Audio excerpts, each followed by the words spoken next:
I credit my party cadres and all my leaders. They have worked hard. People have exposed faith in us, and the leaders have supported us. It is a collective leadership, and we have jointly worked. I have said in the beginning, joining together is the beginning.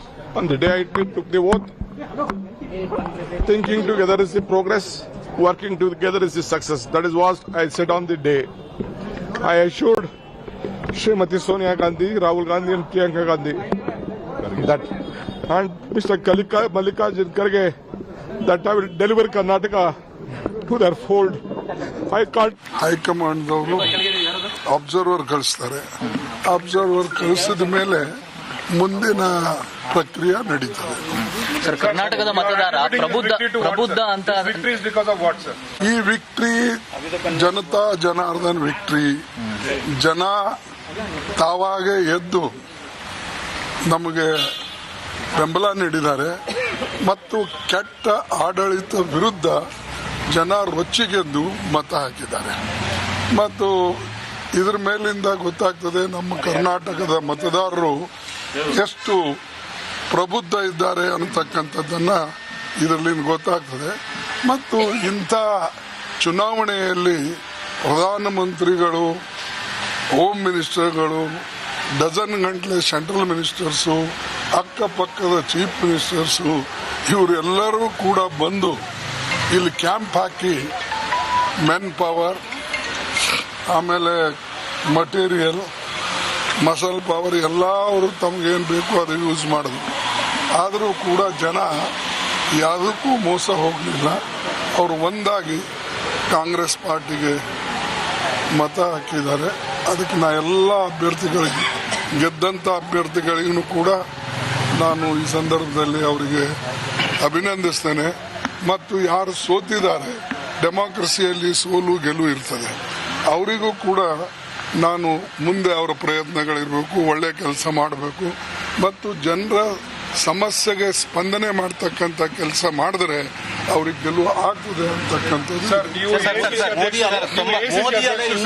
ನಿಮ್ಮ ಒಂದು ಕಾಲದಲ್ಲಿ ಒಂದು ಕಾಂಗ್ರೆಸ್ ಪಕ್ಷಕ್ಕೆ ಅಮೃತಗಳಿಗೇನ ಇಲ್ಲಿಂದ 2024 election changes ಆಗುತ್ತಾ? 3 ರಾಜ್ಯದ election ಬರ್ತಾ ಇದೆ, ಮಧ್ಯಪ್ರದೇಶ, ಛತ್ತೀಸ್ಗಢ, ರಾಜಸ್ಥಾನ. ಇಲ್ಲಿಂದ ಕಾಂಗ್ರೆಸ್ ಫ್ಲಿಪ್ ಆಗಿ ಚೇಂಜ್ ಆಗುತ್ತೆ, ಒಳ್ಳೇದಾಗುತ್ತೆ. ನೋಡಿ, ನಾನು ಅಮೃತಗಳಿಗೆ ಆಗಳಿಗೆ ಅಂತ ಹೇಳೋದಿಲ್ಲ. ಜನ ನಿಮಗೆ ಒಳ್ಳೆ ಕೆಲಸ ಮಾಡಿದ್ರೆ ಎಲ್ಲ ಬೆಂಬಲಿಸ್ತಾರೆ. ಮತ್ತು ಯಾವಾಗಲೂ do good thing and leave it.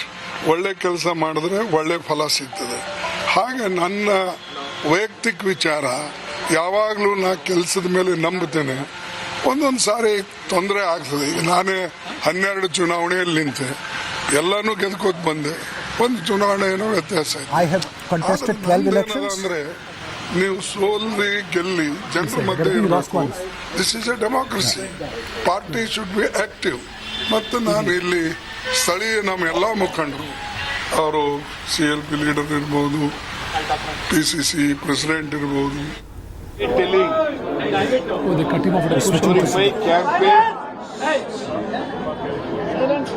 that Congress party would get around 130 seats.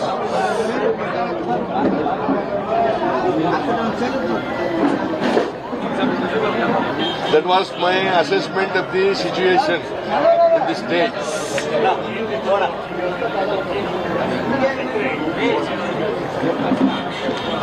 Almost it comes true. May cross 130 also.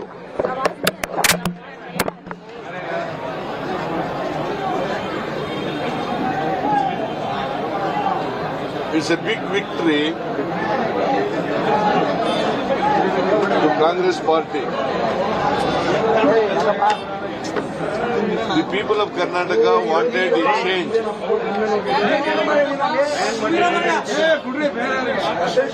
In Karnataka, because they were fed up with BJP government. There was a strong anti-incumbency against the BJP government. did not come to power. Whether it is in 2008 or in 2018, there was no mandate by the people, BJP party. In 2008 also there was a fractured verdict. In 2018 also there was a fractured verdict. In 2008 also they came to power through Operation Kamala. In 2018 also Operation Kamala. They have spent lot of money in Operation Kamala. The BJP asked some of the MLAs who defected from Congress and JDS by giving them money, and all MLAs who are defected and involved in Operation Kamala, they were all sold. Many of them were taught a lesson in this election.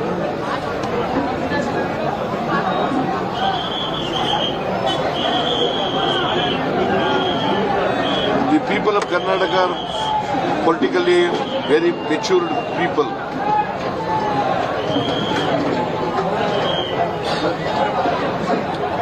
They know which party would save the state, because there was a threat by the BJP to the secular fabric of the state. There was a hate politics.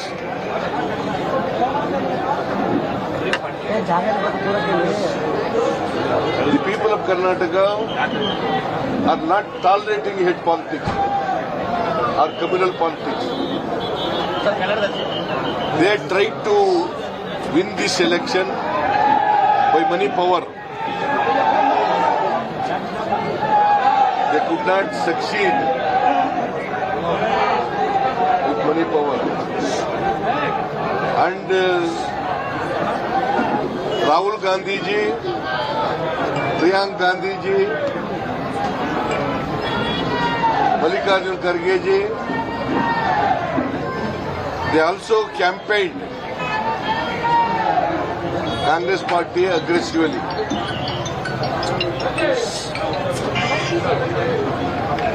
The Padayatra of Rahul ji also helped.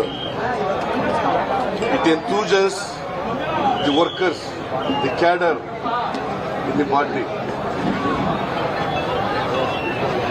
I think this election is a very crucial election.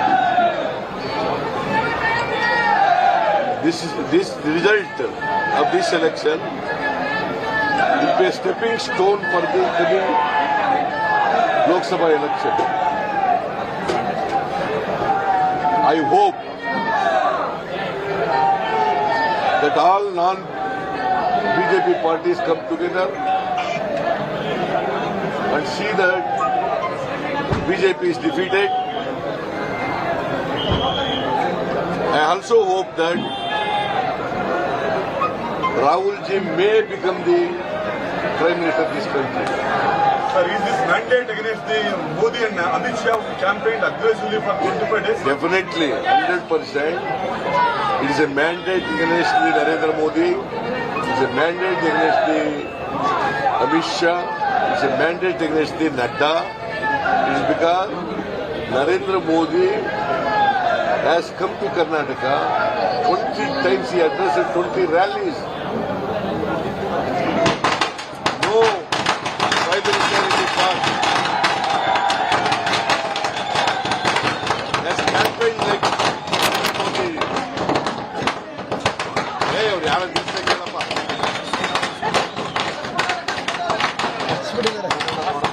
ಇದೆಲ್ಲ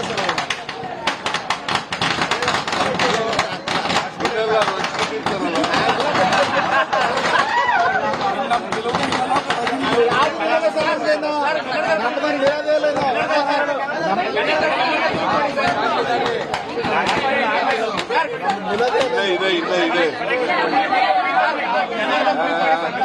Sir, if that is the case, why did Congress not do well in Bangalore and coastal area? Congress has not done well in these two regions. What's the reason? See, in the last election, we won only one seat in Bangalore. This time we expected 3 to 4. But Ramanath Rai, we expected. And also Beltangde,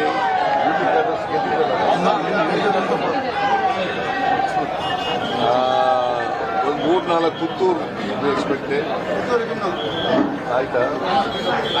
ಆಯ್ತು 4 ಗೆಲ್ತೀವಿ ಅಂತ ಇತ್ತು. ಉಡುಪಿನಲ್ಲಿ 2 ಗೆಲ್ತೀವಿ ಅಂತ ಇತ್ತು. ಬೈದೂರು ಏನಾಯ್ತು? Processor ಇದೆಯಪ್ಪ, complete ಆಗಿಲ್ಲ.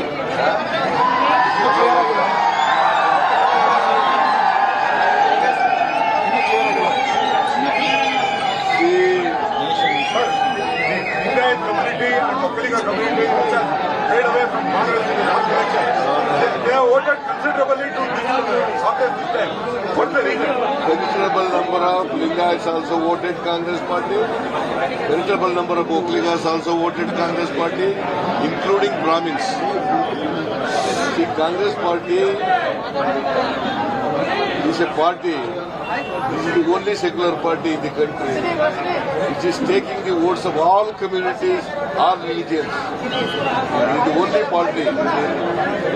See, as far as BJP is concerned, not a single Muslim was given a ticket out of 224. Not a Christian was given a ticket. Narendra Modi was telling, "Sabka saath, sabka vikas." How fast? Hey! How much lie made? See, Narendra Modi could not fulfill in his 9 years tenure the major promises which he has made to the people of the country. Sir, are you afraid to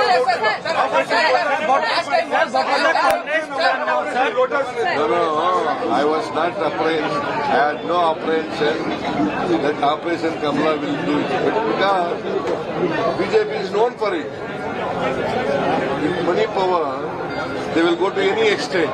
But I was not under the apprehension of that BJP is going to make up this Operation Kamala, because Congress party would win in this election and more than 130 seats. That's what I expected. So that is what happened also. It's going to be happened. In 130 means, see, JDS less than 25 seats. That is what I said. 20 to 25 seats. BJP 60 to 70, 65. That is what my calculation. You are more powerful than CLP meeting. CLP meeting. I thank Mallikarjun Kharge ji. I thank Rahul ji. I thank Priyanka Gandhi ji for their campaign, aggressive campaign in Karnataka.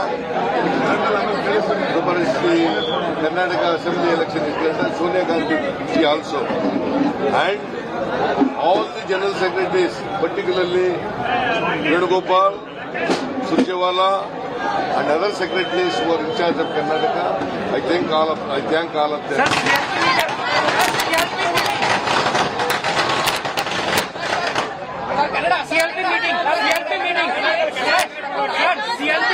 CLP meeting का कब plan किया? When will the CLP meeting? ನಾಳೆ ಮಾಡೋಣ ಅಂತ ಅಂತಿದ್ದೀವಿ. Tomorrow we want to have a CLP meeting, but all MLAs may not come. Newly elected MLAs may not come tonight. Therefore, we'll think over it. Anyway, CLP meeting is called.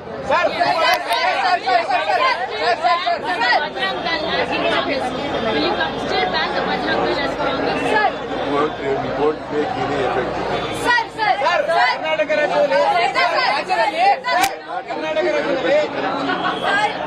Let the What I said was, All right, a victorious Siddaramaiah over there explaining the reasons why he believes that the Congress has won these elections. The results are resounding. It's 134 at this stage, and it appears that initially we were saying that if they came close to 125, then they'd be absolutely safe. There's no other combination or permutation.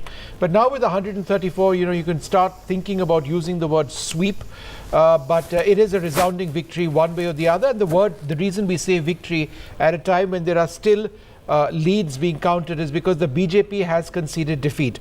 Well, joining us now, my colleague Pratibha, she joins us from outside Mallikarjun Kharge's house. Arvind Gunasekara at the Congress headquarters. Srija joins us from the Congress headquarters in Bengaluru, and Tanushri joins us from the BJP headquarters over here. Tanushri, let me come across to you first.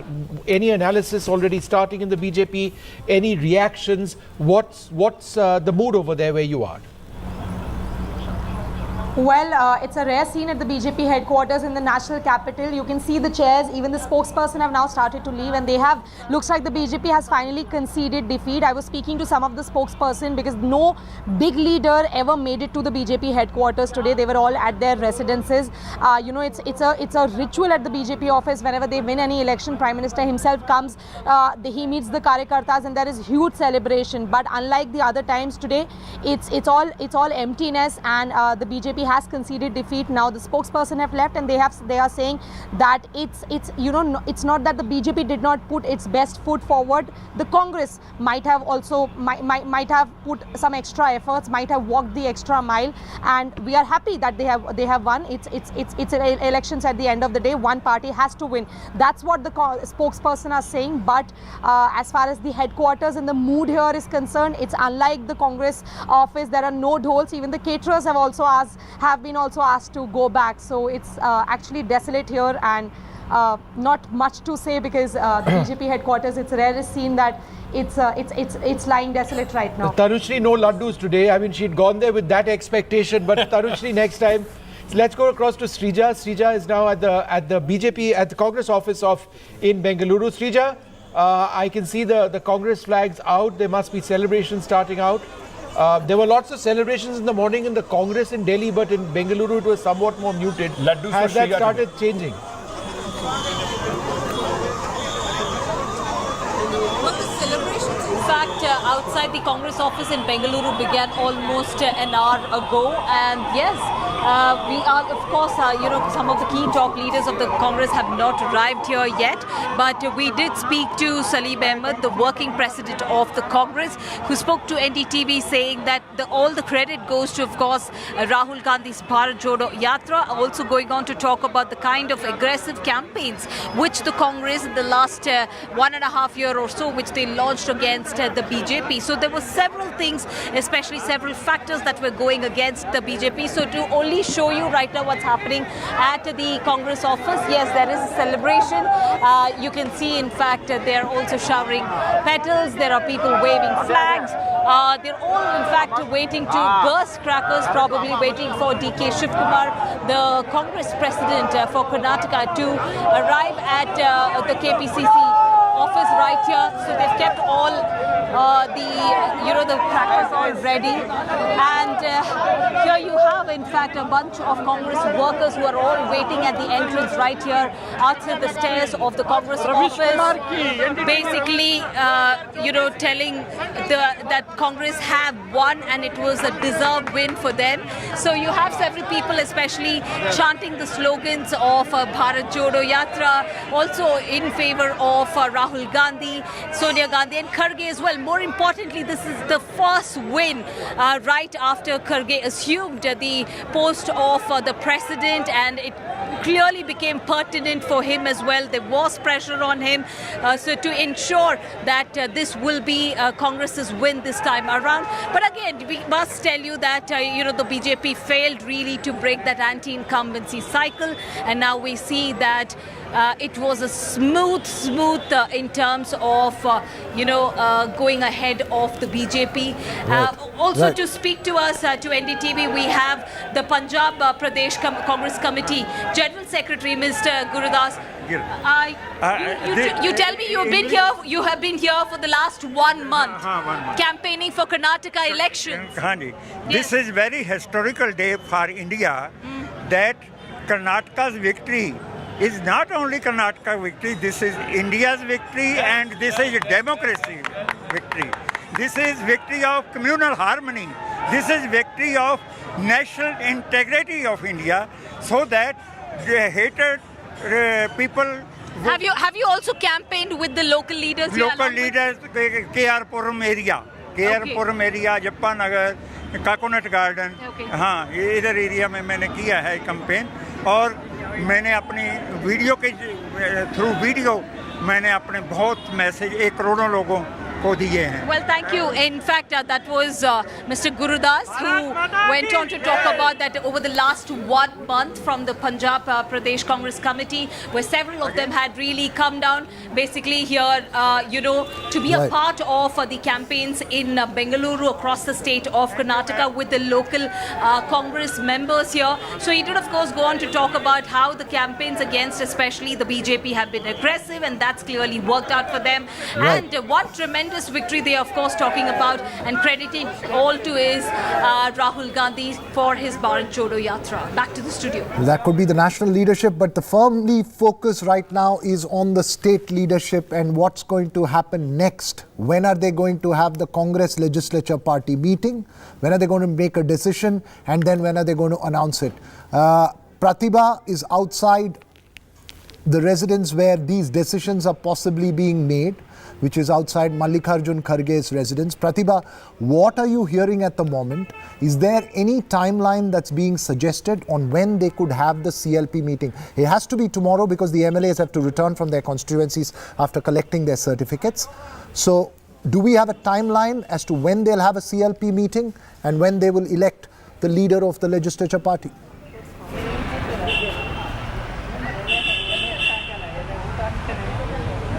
Well, before elaborating plans on what the next course of action would be for the Congress, a very jubilant Kharge walked out of his residence distributing sweets to everyone, and he claimed that he was not just celebrating the victory of the Congress but was also celebrating the victory of his son at his respective constituency. While he literally blamed the BJP and was talking about how the presence of national leaders did not really go in favor of the BJP, he also elaborated plans of the Congress. One, the senior leaders of the Congress would be holding a meeting of sort this evening, and soon after that all the MLAs would arrive and they would have a legislature party meeting, which could be later in the day or even tomorrow, depends on when all of the MLAs would land up here in Bengaluru. And during the legislature party is when all the MLAs would be electing their respective the choicest CM candidate of the Congress, and depending on the result of the legislature party meeting, the High Command would confer the CM's chair to the respective candidate, which could be either DK Shivkumar or Siddaramaiah. Your Tanushri didn't get laddus, but Pratibha, what is the sweet that Kharge distributed for you guys there outside his residence?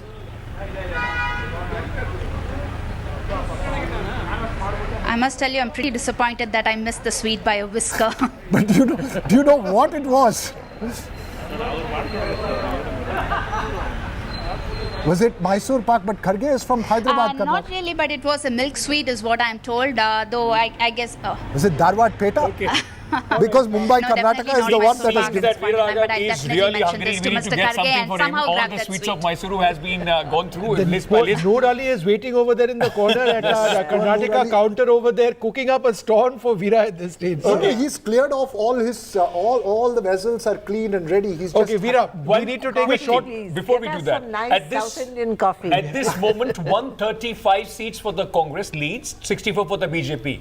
So Congress at this moment is more than double of the BJP's tally. So obviously no need to rush to any resort. Operation Kamala. No need to rush to a resort. No need to go to Tamil Nadu. There is no need anymore. Now no need. Tickets to Chennai also booked. Everybody, 1 second. I need to take a break. We must have a break at this stage, and then come back with the very latest. Do stay tuned.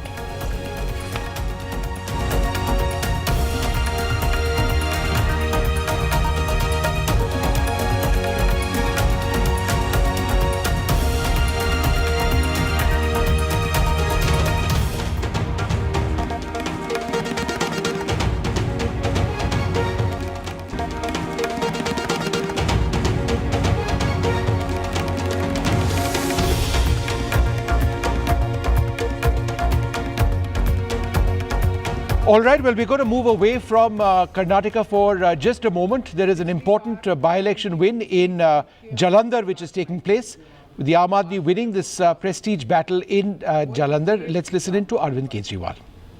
उस wave में भी जलंधर की Lok Sabha seat में 9 विधानसभाएं आती हैं। उन 9 में से हम केवल 4 जीत पाए थे, बाकी 5 कांग्रेस के पास चली गई थी। तो ये इतना जबरदस्त कांग्रेस का गढ़ माना जाता है कि 9 में से 4 ही हम जीत पाए। उस वेव के अंदर भी 5 सीट कांग्रेस जीत गई। आज उस 9 में से 7 सीटें आम आदमी पार्टी जीती है। केवल 2 जलंधर सेंट्रल और जलंधर नॉर्थ की सीटों पे हम थोड़ा पीछे हैं। पिछले साल असेंबली का जो चुनाव था विधानसभा का, उसमें हमें पूरे पंजाब में 42% वोट मिले थे, लेकिन जलंधर में हमें बहुत कम वोट मिले, हमें 28% वोट मिले। आज इसको हमने बढ़ा के हम लगभग 34% वोट पे हैं और जलंधर जीत रहे हैं। पिछले बार असेंबली चुनाव में 4 विधानसभाएं ऐसी थी, शाहकोट, आदमपुर, फिलौर और जलंधर नॉर्थ, जहाँ पे हम तीसरे नंबर पे थे। आज इन 4 में से 3 सीटें हम जीत गए हैं और 1 सीट पे हम सेकंड नंबर पे हैं। और 2019 के चुनाव में, लोकसभा चुनाव में, जलंधर सीट से, लोकसभा की सीट से हमें केवल 2.5% वोट मिले थे। आज हमें 34% वोट मिले हैं और हम जीते हैं। दूसरी पार्टियों ने, बीजेपी ने एक नेता के, अटवाल साहब के बेटे, चरणजीत सिंह अटवाल के बेटे को टिकट दिया था। कांग्रेस ने संतोष सिंह चौधरी के बेटे को टिकट, पत्नी को टिकट दिया था। दोनों को हरा के पंजाब की जनता ने परिवारवाद को हराया है और काम की राजनीति को वोट दिया है। 2014 में आम आदमी पार्टी की 4 सीटें थी लोकसभा में, 2019 में 1 सीट रह गई और फिर जब मान साहब पंजाब के मुख्यमंत्री बने तो 1 भी सीट नहीं बची। आज आम आदमी पार्टी की लोकसभा में एंट्री हो रही है, 1 सीट से एंट्री हो रही है और मैं समझता हूं कि बहुत जल्दी आम आदमी पार्टी का लोकसभा के अंदर बहुमत भी होगा। भगवान ने अगर चाहा और देश की जनता ने अगर चाहा तो आम आदमी पार्टी अब नेशनल पार्टी बन चुकी है। तो एक लोकसभा ही ऐसी जगह थी जहां आम आदमी पार्टी की मौजूदगी नहीं थी, अब वहां भी आम आदमी पार्टी की मौजूदगी हो गई है। मैं फिर से पंजाब की जनता को, जलंधर की जनता को बहुत बहुत आभार व्यक्त करता हूँ। Well, that's in Jalandhar, but let's shift focus back to Jewargi and Karnataka here. Sugata, you were going to make a point on the district-wide analysis of the results that you're seeing so far at the moment. You were mentioning some interesting trends that you're picking up on. No, Veera, I mean, it's a fabulous victory because, see, Belagaum, Bijapur, Bagalkot, Ballari and Kodagu, of all the districts, after 25 years, Congress has won Kodagu back. And Chamrajnagar. So these districts, they have almost swept these districts. And that's the reason why we are seeing that number, 135. So I wanted to make that point because Belgaum, Bagalkot, Ballari and Coorg were strongholds of the BJP. Yeah. So 135 that you're talking about. I wanted to ask you a little bit about something which is interesting. There's a bit of a battle that has already started. I mean, they couldn't wait for another 5 minutes between DK Shiv Kumar and Siddaramaiah, with Shiv Kumar reacting strongly on Siddaramaya's son's comment that Siddaramaiah should be chief minister.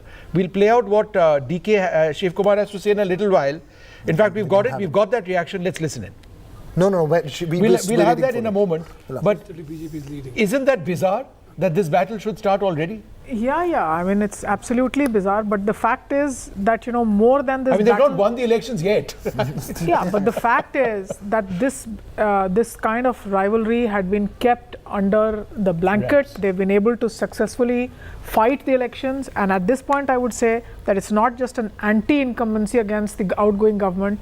It's a pro-Congress wave they're riding on. Right. So leaders also, when they come back in situations like this, they are humbled by the situation, that blanket that kept them together. And I think the Congress High Command is going to come back and ask them to keep quiet. That's my guess right now. 135 Yeah. Since 1999, the Congress has not seen a victory this big in Karnataka. 132 when S.M. Krishna became Chief Minister in 1999. And before that, in 89, was the huge sweep election under Virendra Patil's leadership, where they went up to 179 in that election. That's right? 178 or 179. So, Alok, what's gone wrong for the BJP in this election? Who's to take the blame eventually? Is it going to be an all-round responsibility? What's gone wrong? And what's the road ahead for the BJP in South India? Let me tell you one thing, that people will try to nail it down to Prime Minister Modi, but no, in BJP it's the collective leadership that matters. Collectively we have lost, and I think everything went wrong with us. Whatever we thought was going right, though we did a lot of work. You see, we built houses, we built toilets, we built roads. Today it is the third largest economy in India. So all this was going in, we thought it's in our favor. But as I see that there was a total anti-incumbency was very high. And all these 40% and all that they were talking about, I think people took it seriously.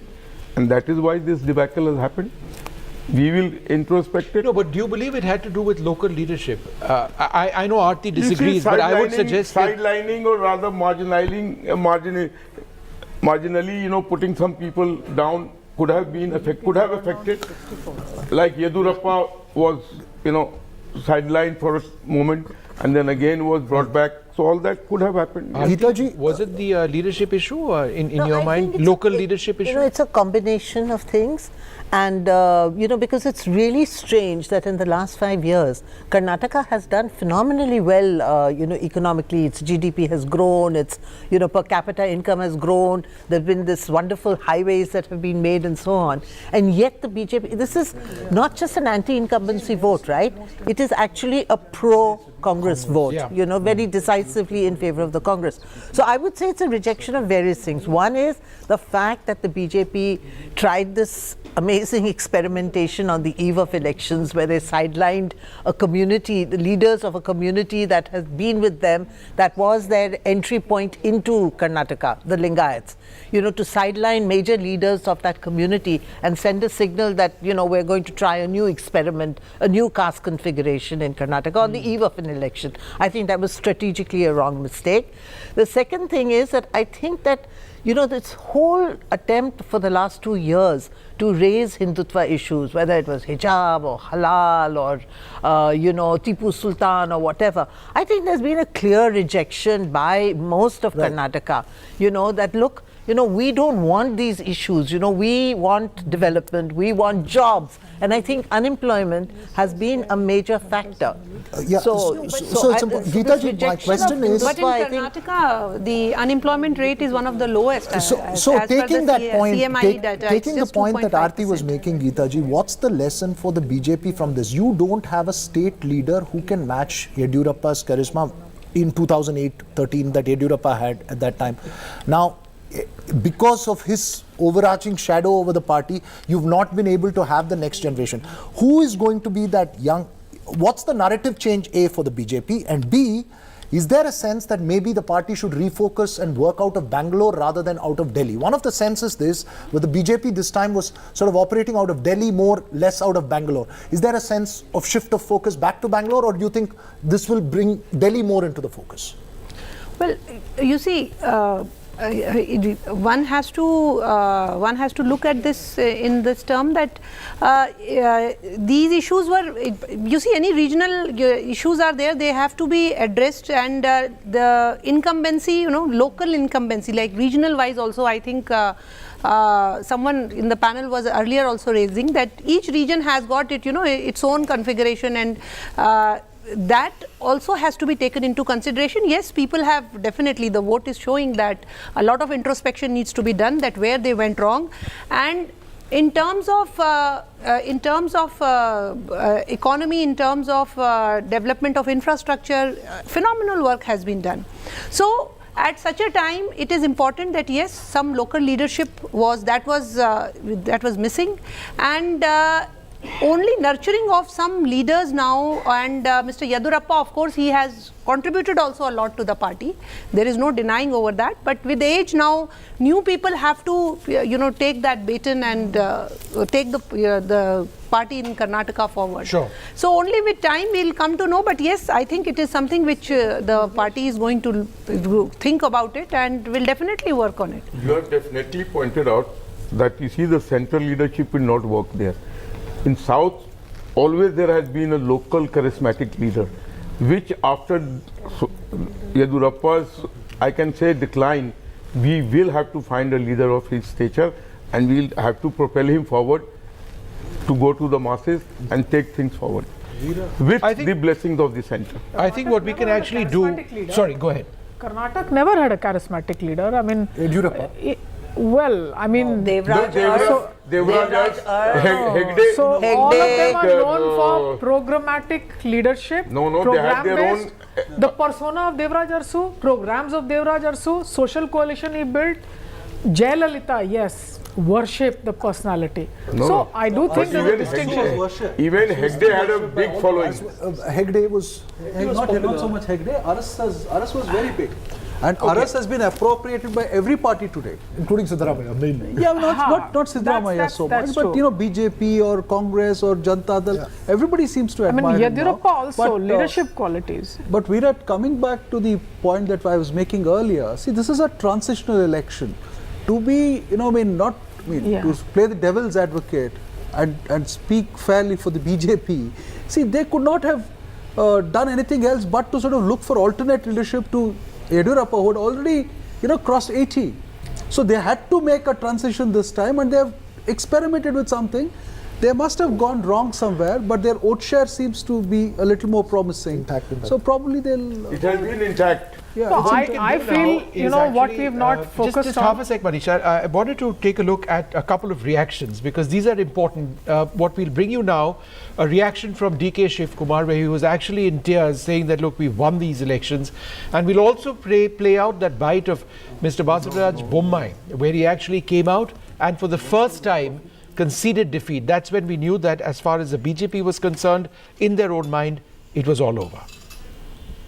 I have exposed faith in us. The leaders have supported us.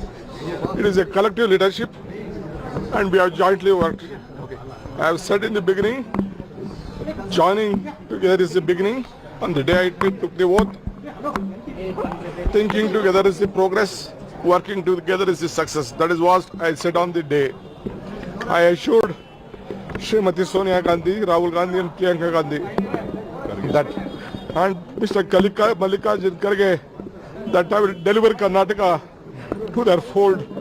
I can't forget Srimati Sonia Gandhi coming to meet me in jail when all these BJP people put me under jail.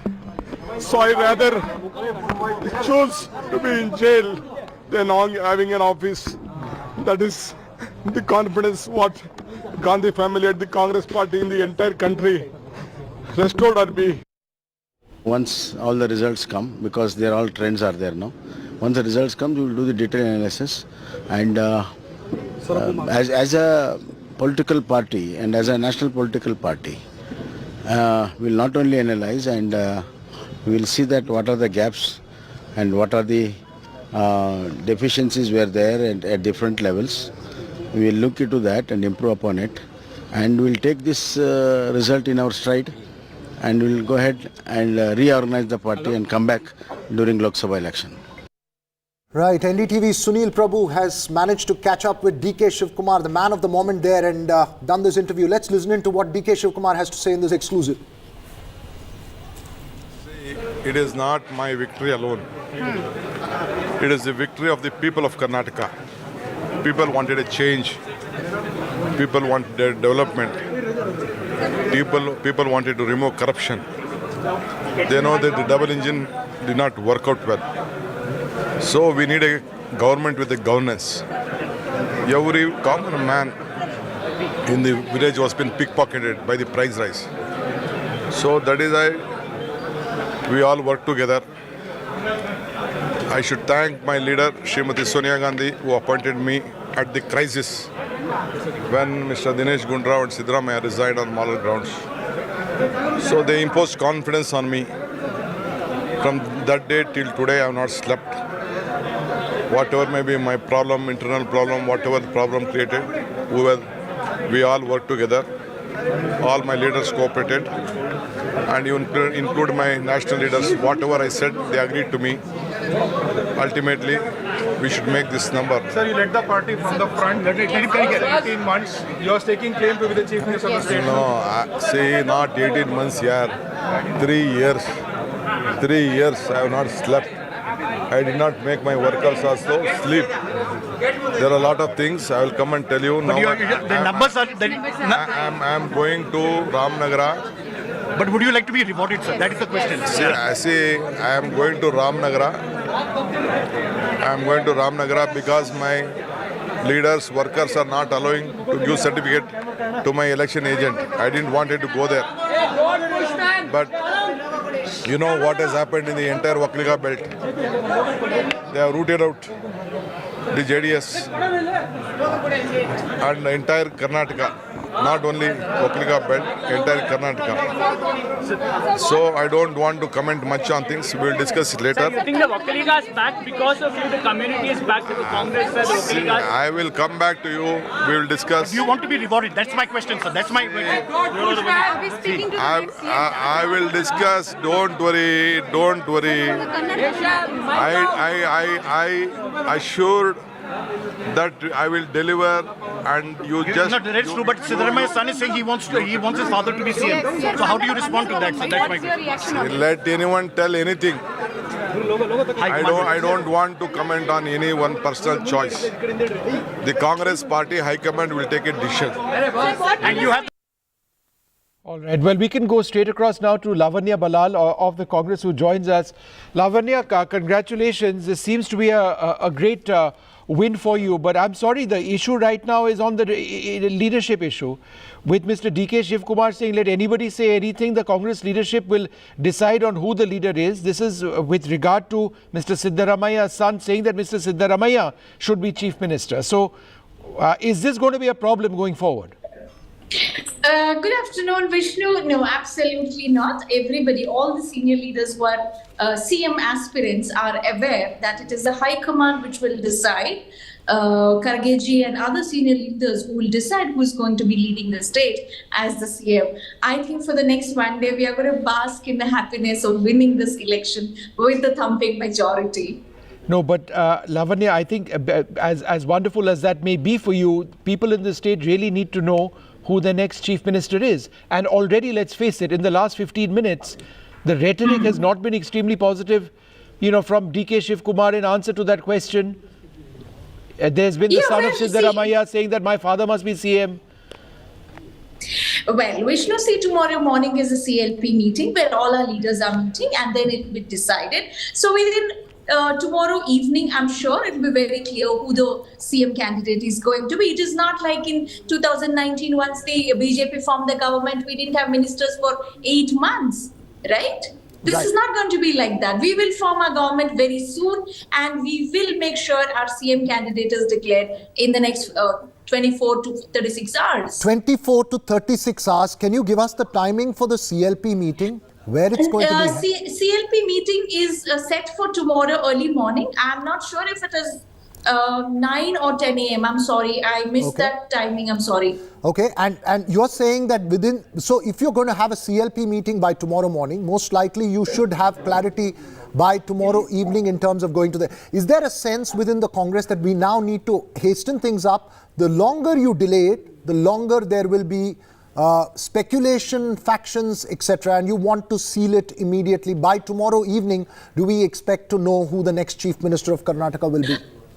See, no, the party workers, like I'm right now at the PCC office itself, the mood is very upbeat, and we are not bothered about the so-called factionism that everybody talks about, because collectively, Siddaramaiah ji and DK Shivkumar ji, both of them have ensured that we win this election. It was a collective leadership that they were constantly talking about. And I know, and everybody in the party knows, that going forward, whatever decision is taken by the leaders of the party, it will be a collective decision, and the leaders who do not become the CM will support the CM candidate. Maya, let me just There will be no factionism. No, we are not worried about factionism. All right, Lavanya, let's see what happens. We are not worried about factionalism. Perhaps some would suggest that that is what the Congress needs to be worried about, right? By which I mean one leader versus the other for the CM post. I still think that somehow they'll be able to hold it together because there would have been a discussion discussion on this already. Yes, I'm sure they already have thought about it, but the numbers changed the game as well, right? Yes. When you're at 135, your thinking process is very different from when you are at 114 or 115. So I think, and also people change after the results are out. So quick responses, Chandan, Manisha, on what you see next. When do you see this whole thing getting sorted out? Hard to say. Another week, I would think. Okay. I mean, by 18th, I think we should have a government, new government. I mean the CM choice. I mean the CM choice. No, they'll resolve things by then. The Congress knew for a while that it's more or less going to win. So these deliberations have happened within the party. So more or less, there will be some space given to the two, as I can see, contending candidates to play it out for a while. But I think in the next 2 to 3 days, they would like to iron this out, and we'll see a new government, because with this kind of mandate, the party cannot now be seen as faltering to the people. It's a compact between the party and the people. They've promised a whole lot of things, and they've said in the first cabinet we are going to go ahead with these things. That's right. 24 to 36 hours, they should. I mean, the people of Karnataka are expecting a lot, and but these I'll tell you, one person or one group that will be rather disappointed. The resort in Chennai, which had been booked out a couple of hours back, those guys have lost business over here. They'll have to wait for the next election. Taken advance payment. No, a few hours back, maybe they have. Nobody they were really worried. And Aarti, this is the big change that has happened. A few hours back, source-based information was that they were going to move their leaders, their winners, to Chennai. Then they crossed 125, they changed. I heard Rajasthan. When I was at News 18, I heard there Rajasthan. So then lots of tickets have also been lost. We even discussed Bisibele Bath and Sambar rice based on the fact that the Karnataka MLAs may be in Chennai, but they're going to be firmly in Bangalore because the Congress has had an emphatic victory. Maya, quick response. After 99, we've not seen a verdict of this nature in Karnataka. You think that this is a firm stamp that the state will have a stable government for the next 5 years? I would like to hope so, not party-based, but I would love to hope that Karnataka doesn't see this coming and going and resort politics and crossing over. Let's hope for stability. Lok Sabha is, of course, totally different. Karnataka does vote differently. But let us hope that these 5 years are stable and productive for this fantastic state. And what of the Gaudas? No, Veera, I'm not a spokesperson for the community, but I do think that some thought has to be given to what of the JDS now, in the opposition space that it occupies. How will the Congress manage to negotiate with them and not let them just go the BJP way? We don't care what happens. You haven't lost, but you should learn. Like no. Because just to quick, I think the coalition with the JDS and BJP will mean bad news for Congress in the old Mysore region. And that all right. Well, I'm going to start the process of wrapping up now. It's been an incredible couple of hours watching these results flow in, and now it's quite clear the Congress, with 136 leads and results now, will be forming the government in Karnataka. We are expecting Rahul Gandhi at the Congress office very soon. We will be coming across to that for a moment. But for now, from my colleague Ankit and Veera Raghav, and from our panel of guests over here, we're going to take a short break with the reminder that we'll be back this evening between 8 and 10 p.m. for a full analysis of the day's events, the celebrations, the win, and the process of looking at what went right and wrong for the BJP. For now, we leave you with these images.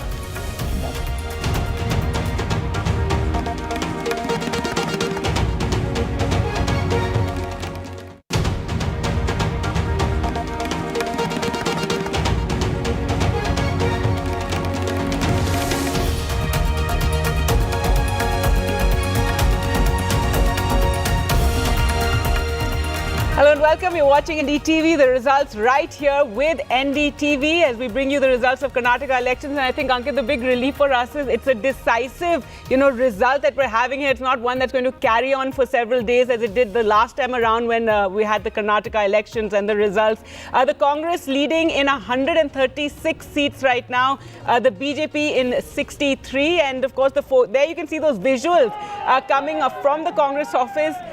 Something Karnataka Congress office, and we haven't seen these sort of celebrations. I know, Ankit, you've been here since morning and you've been watching these celebrations, but outside a Congress office in a long time. It really means a lot for the Congress party, for the party which has been facing defeat after defeat. Questions on the Congress party whether it can be a pan-national opposition to the Bharatiya Janata Party. This election meant a lot, and it was important for them to win this election, which they have done.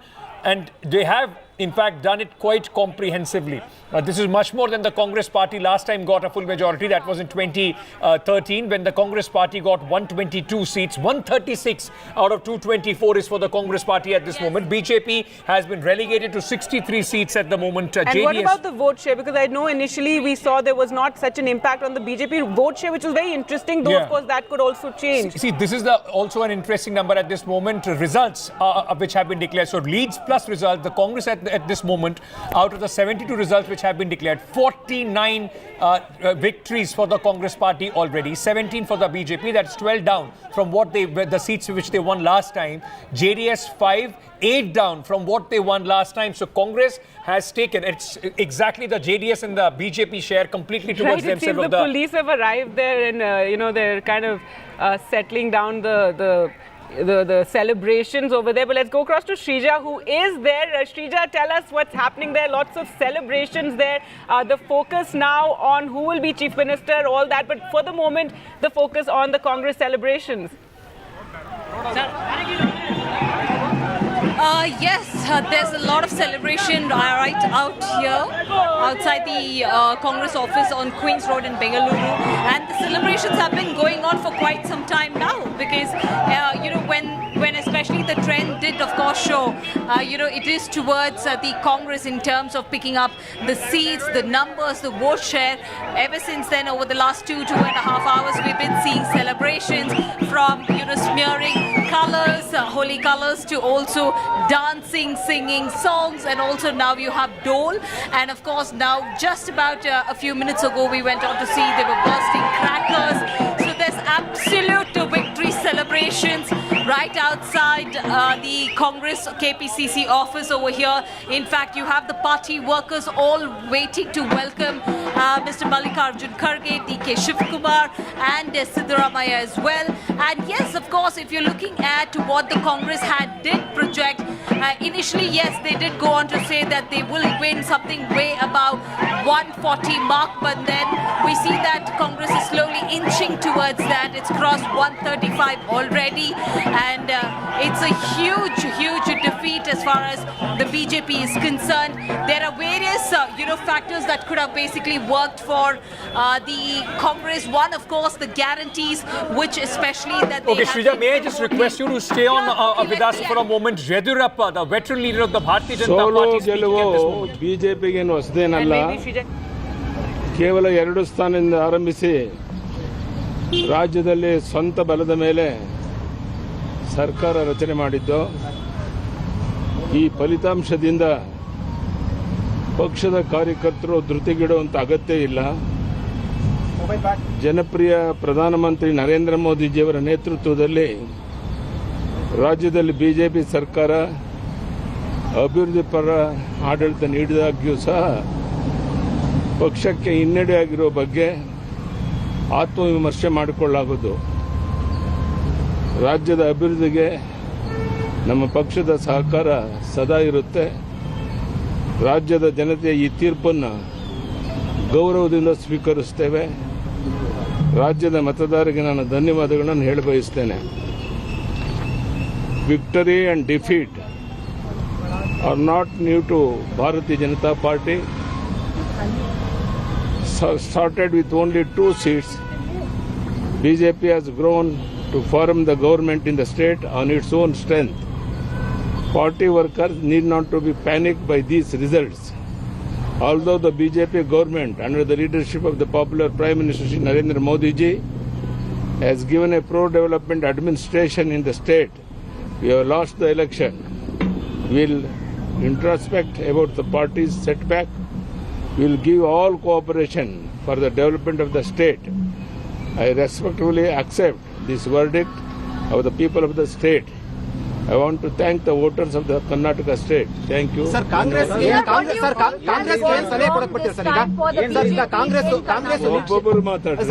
ನಿರೀಕ್ಷೆ ಮೀರಿ ಗೆಲುವು ಸಾಧಿಸಿರುವಂತದ್ದು. So Congress ಈಗ ಒಂದಷ್ಟು ಗ್ಯಾರಂಟಿಗಳು ಕೊಟ್ಟಿತ್ತು. ಈ ಕಾಂಗ್ರೆಸ್ ನೀವು ಏನು ಹೇಳಕ್ ಬಯಸ್ತೀರಿ ಈಗ? ನೋಡಿಯಪ್ಪ, ನಾನು ಇಷ್ಟೇ ಅವ್ರಿಗೆ ಹೇಳಕ್ಕೆ ಇಚ್ಛೆ ಪಡುವಂಥದ್ದು. ನೀವೇನು ಮನೆಗೆ ಹೋಗಿ ಗ್ಯಾರಂಟಿಯನ್ನು ಕಾರ್ಡನ್ನು ಕೊಟ್ಟು ಇದನ್ನು ಮಾಡ್ತೇವೆ ಅಧಿಕಾರಕ್ಕೆ ಬಂದ ತಕ್ಷಣ ಅಂತ ಹೇಳಿದ್ರಿ. ನಿಮ್ಮ ಭರವಸೆಯನ್ನು ಈಡೇರಿಸಬೇಕಾಗಿರೋದು ನಿಮ್ಮ ಕರ್ತವ್ಯ. ನೀವು ಹೇಳಿದಂಥ ಭರವಸೆಯನ್ನು ಈಡೇರಿಸಬೇಕು ಅಂತ ಈ ಸಂದರ್ಭದಲ್ಲಿ ನಾನು ಒತ್ತಾಯವನ್ನು ಮಾಡ್ತೇನೆ. ಲೋಕಸಭಾ ಚುನಾವಣೆಗೂ ಅದಕ್ಕೇನು ಸಂಬಂಧ ಇಲ್ಲ. ನಾವೇನು ಹಿಂದೆ 25 ಲೋಕಸಭಾ ಸೀಟ್ ಗೆದ್ದಿದ್ದು, ಮತ್ತೊಮ್ಮೆ ಪ್ರಯತ್ನ ಮಾಡಿ ಅಷ್ಟೇ ಸೀಟನ್ನು ಗೆದ್ದು ನರೇಂದ್ರ ಮೋದಿಯವ್ರನ್ನ ಮತ್ತೊಮ್ಮೆ ಪ್ರಧಾನಿ ಮಾಡೋಕ್ಕೆ ನಮ್ಮ ಶಕ್ತಿ ಮೀರಿ ಎಲ್ಲ ಪ್ರಾಮಾಣಿಕ ಪ್ರಯತ್ನ ಮಾಡ್ತೇವೆ. ಈ ಒಂದು ರಿಸಲ್ಟ್ ಲೋಕಸಭಾ ಚುನಾವಣೆ ಮೇಲೆ ಯಾವುದೇ ಪರಿಣಾಮ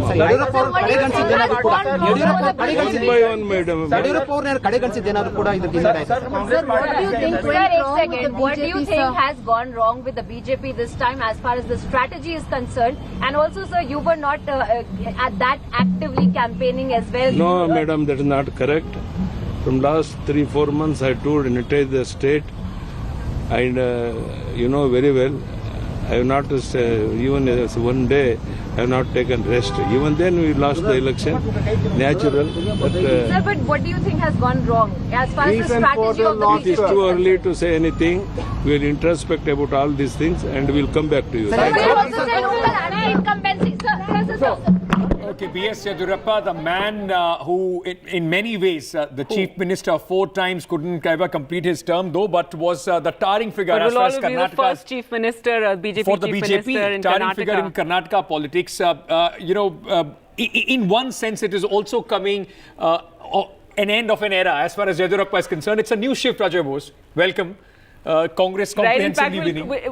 Whether it's the BJP was missing Yediyurappa, and that is one of the reasons we've been talking about the leadership and how the local leadership perhaps was. Yeah, absolutely. I mean, there is no question that the BJP sorely missed the figure of Yediyurappa, who had his own personality, had his own mass base, and particularly amongst the Lingayats, but even a larger audience he had, and the BJP simply did not have anyone even remotely near his stature. And I think that certainly is the reason why they have really crashed to a very humiliating defeat, really.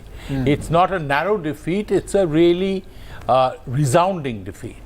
Resounding. So I think that is one of the factors. And in contrast, you have a rising leader like D.K. Shivkumar, although he's already an old hand, but he is definitely much younger. These are sort of new faces, and Siddaramaiah still has that popularity, particularly among the poor of Karnataka. And I think these lower castes and everything. So, all that made together explains this sort of very, very all right, on that note, we will ask our other guests here as well about Yediyurappa, but you spoke of D.K. Shivkumar, so let's go across to Sunil Prabhu, who joins us outside D.K. Shivkumar's residence. And Sunil, tell us what's happening there. We saw celebrations at the Congress office in Karnataka, and they're waiting for their leadership to arrive there. That's right. It'll take some time because I just spoke to Mr. D.K. Shivkumar, who's on his way to his constituency. And if you have heard that short interview that we did with him, he says, I've wiped out the JDS from the state. He's quite focused on 2-3 important points.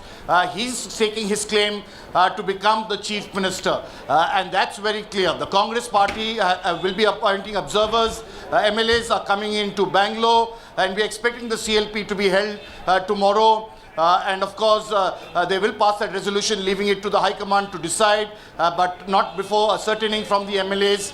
There are three factors that need to be looked into about who will be the Chief Minister, and that is why Mr. D.K. Shivkumar is trying to project himself as the front runner.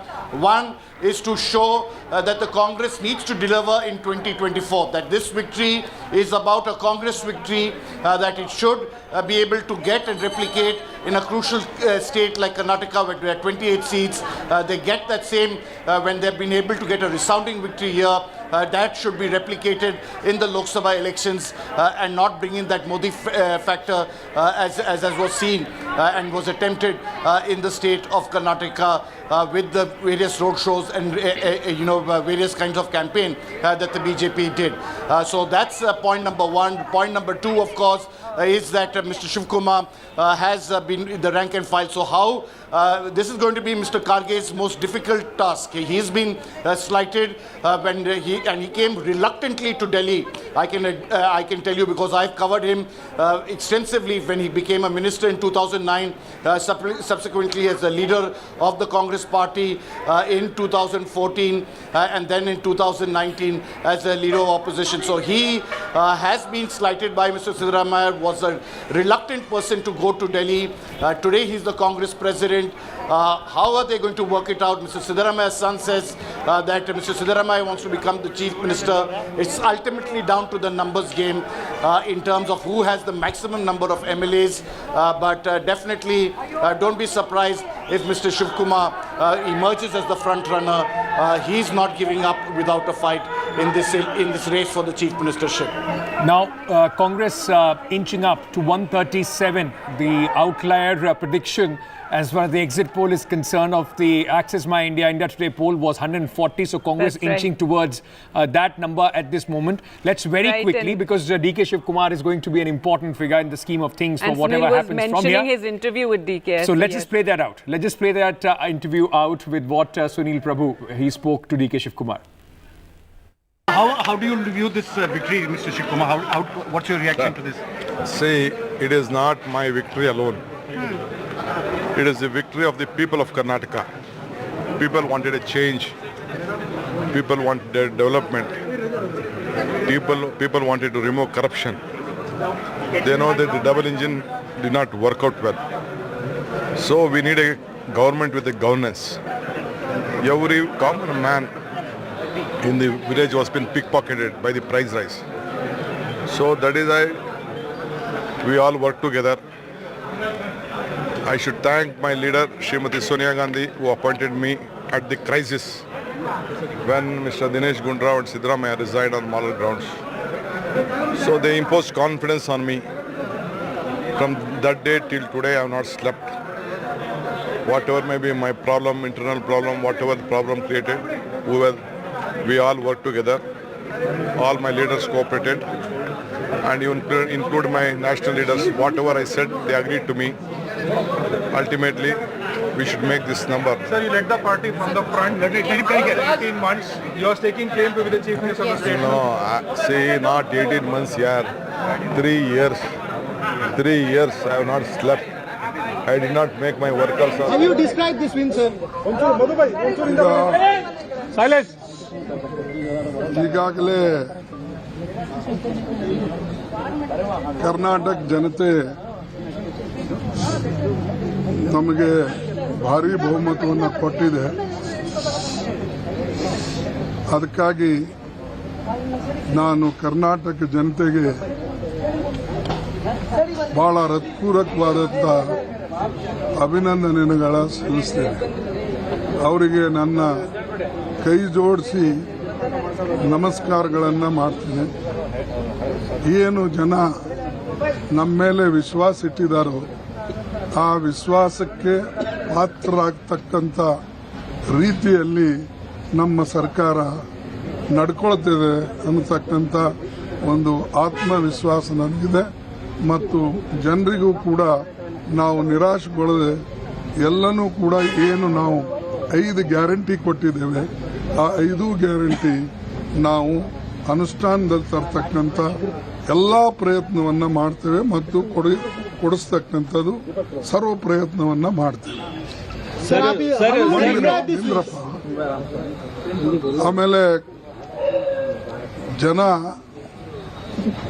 ಈ ಹಿಂದಿನ ಸರ್ಕಾರಕ್ಕೆ ಬೇಸತ್ತು ನಮಗೆ ಅಧಿಕಾರ ಕೊಟ್ಟಿದ್ದಾರೆ. ಅದಕ್ಕೆ ಇದನ್ನ ಸದ್ಬಳಕೆ ಮಾಡಿಕೊಳ್ಬೇಕು ಮತ್ತು ಜನರಿಗೆ ಅದರಿಂದ ಸಹಾಯ ಆಗಬೇಕು. ಸಾಮಾಜಿಕ ನ್ಯಾಯ ಮತ್ತು ನಮ್ಮ ವೆಲ್ಫೇರ್ ಸ್ಕೀಮ್ಸ್ ಏನಿವೆ, ಕಲ್ಯಾಣಕಾರಿ ನಮ್ಮ ಕಾರ್ಯಕ್ರಮಗಳು ಅವು ಜಾರಿಯಲ್ಲಿ ನಾವು ತರ್ತೇವೆ. ಮತ್ತು ವಿಶೇಷವಾಗಿ ಇವತ್ತು ರಾಹುಲ್ ಗಾಂಧಿಯವರು ಕೂಡ ಪ್ರೆಸ್ ಕಾನ್ಫರೆನ್ಸ್ ಇದರ ನಂತರ ಮಾಡೋರಿದ್ದಾರೆ. ನಾನು ಅವರಿಗೂ ಕೂಡ ಹಾರ್ದಿಕ ಅಭಿನಂದನೆಗಳನ್ನು ಸಲ್ಲಿಸ್ತೇನೆ. ಪ್ರಿಯಾಂಕಾ ಗಾಂಧಿ ಅವರಿಗೆ ಸಲ್ಲಿಸ್ತೇನೆ ಮತ್ತು ಸೋನಿಯಾ ಗಾಂಧೀಜಿಯವರ ಅಂಥ ಅವರಿಗೆ ಹುಷಾರಿರಲಿಲ್ಲ ಅಂದ್ರೂ ಕೂಡ ಅವರು ಹುಬ್ಬಳ್ಳಿಗೆ ಬಂದು ತಮ್ಮ ಅನಿಸಿಕೆಗಳನ್ನು ಹೇಳಿದರು.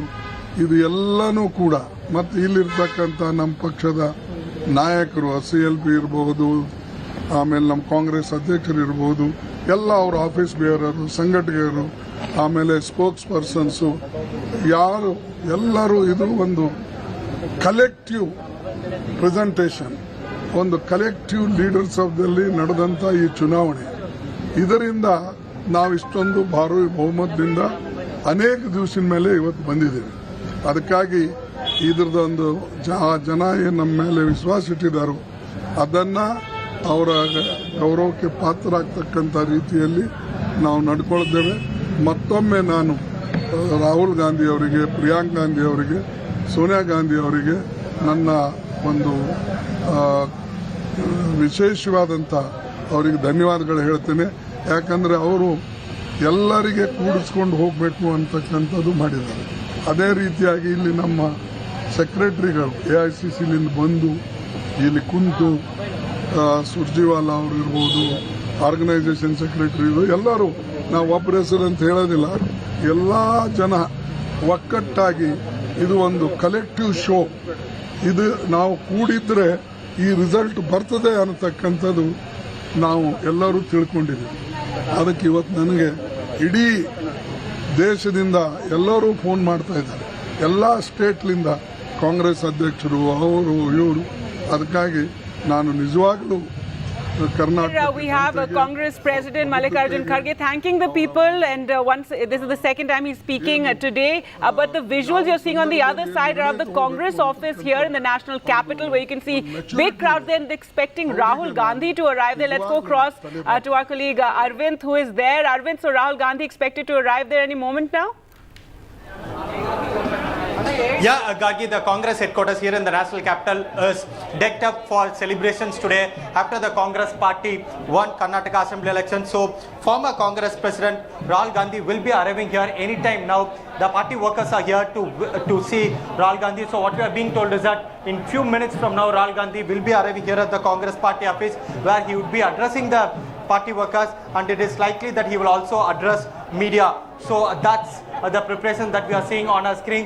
So party workers started arriving here at the Congress office since 8 a.m. when they started celebrating here with the exit polls showing that the Congress party will be forming government in Karnataka. So that's why enthused, spirited Congress workers are here at the party office waiting to listen to former Congress President Rahul Gandhi, who is expected anytime here at the Congress party office. So Congress party says that the party has recorded the best ever vote share percentage in the Karnataka Assembly election. That shows that the party, if a united fight is put by the party, then the party can defeat BJP. Seems to be the lesson the party has learned from Congress, is what we are learning from senior Congress leaders here. Senior Congress leaders like Jairam Ramesh, Congress party treasurer Pawan Kumar Bansal, also senior party leader Kumaraswamy, all the senior leaders are here waiting for Rahul Gandhi to come. So anytime from now, we can expect Rahul Gandhi to come here, meet the party workers here, and we can also expect Rahul Gandhi to address address media here.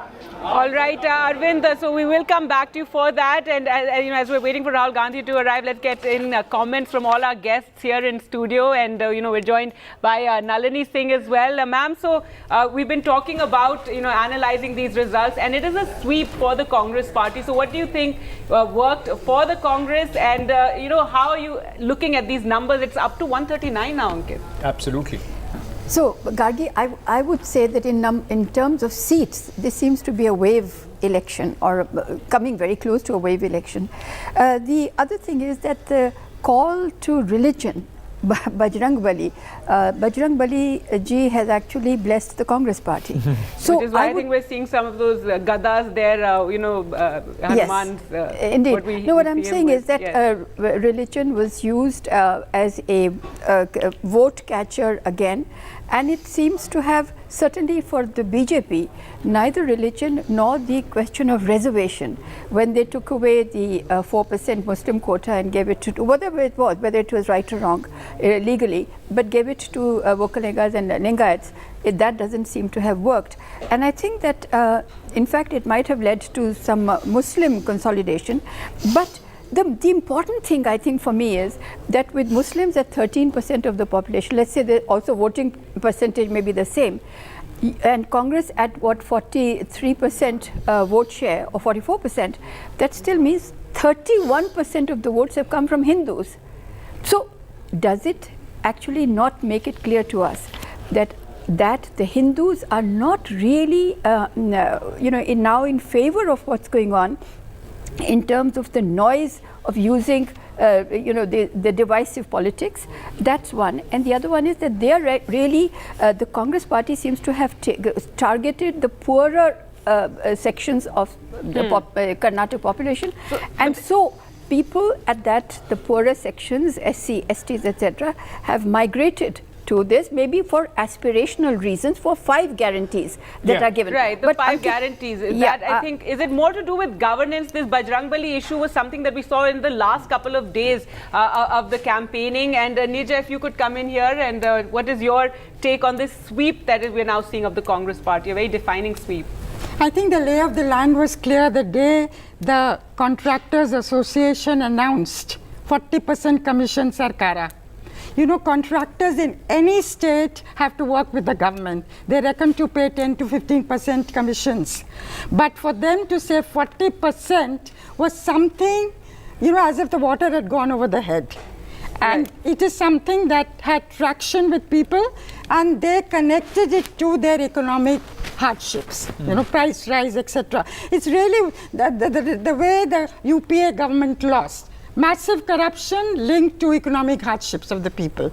And I think that is what in every region except coastal Karnataka, the Congress has done very well. Even in coastal Karnataka, Congress has made significant gains as well. That's right, it's made significant gains. Because that was, BJP maximized it last time as well.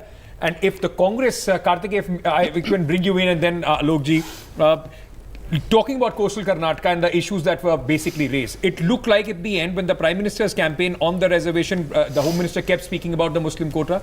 The Prime Minister's Jai Bajrang Bali campaign specifically was for the reason that they can hold on to that coastal Karnataka area of theirs, and plus then the road shows in Bengaluru for the urban voter. Yeah.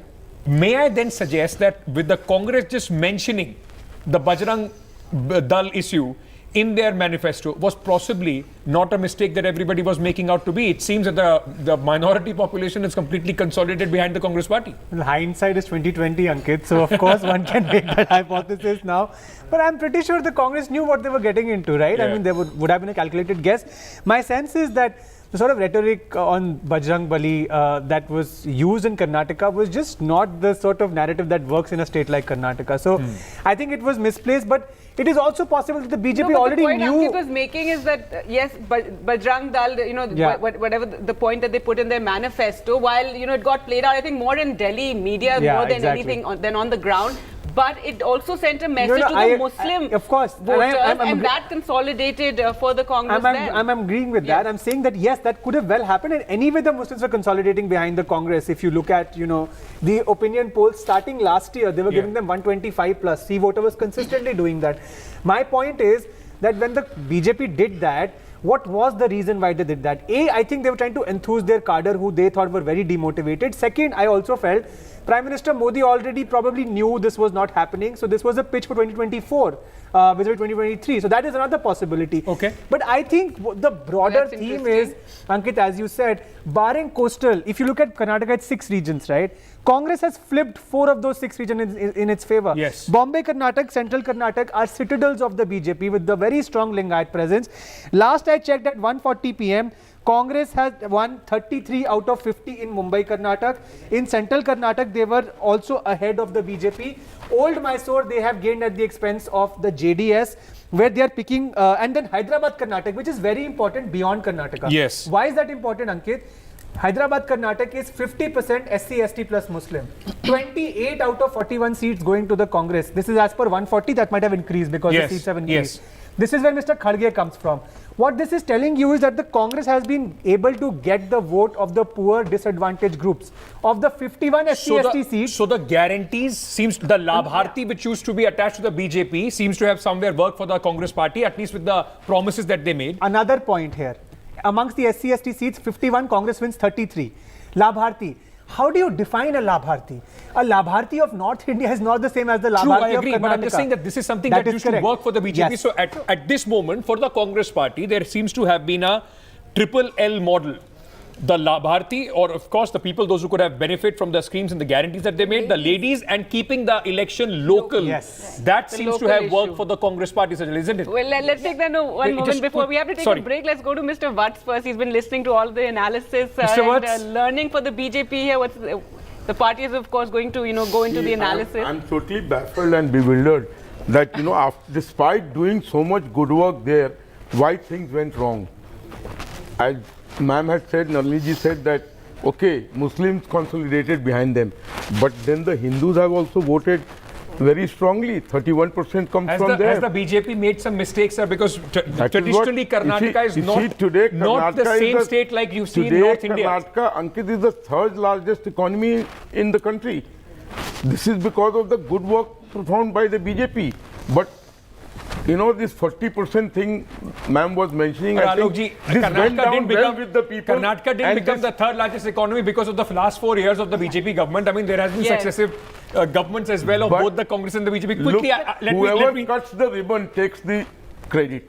You may have started the project, but if I cut the ribbon, then it will come to me. Sir, ये बिल्कुल अखिलेश यादव वाली बात आपने बोली. Akhilesh Yadav has been saying the similar thing. ये सारे जगहों पे लागू होती है. ये सिर्फ ribbon cut करके ले जाते हैं सारा credit. This augurs well with everybody who does this job. Right. We have to take a break? No. Let's quickly just get one because he comes from coastal Karnataka and we've been talking about coastal Karnataka. So let's hear it from him. This is for the Bharatiya Janata Party, while they are making up from some sort of a vote share as far as the old Mysore region is concerned, they are also eating away into the JDS vote share. But they are losing the vote share in their core regions where the BJP maximized it in 2018. A couple of things. I think over the last 2 years, there has been some disgruntlement amongst the party karyakartas in coastal Karnataka. Now, last year when you had the unfortunate murder of 3 youth, one of them being Praveen Nettaru, who was a Yuva Morcha worker. Now, the state president tried to visit the family and the party karyakartas, the Yuva Morcha karyakartas actually prevented him from getting in and meeting the family. Now, while organizationally they are still very strong in coastal Karnataka, there is some, a bit of unhappiness with the state leadership. Now, I think that is something that we also need to look at very closely when looking at coastal Karnataka.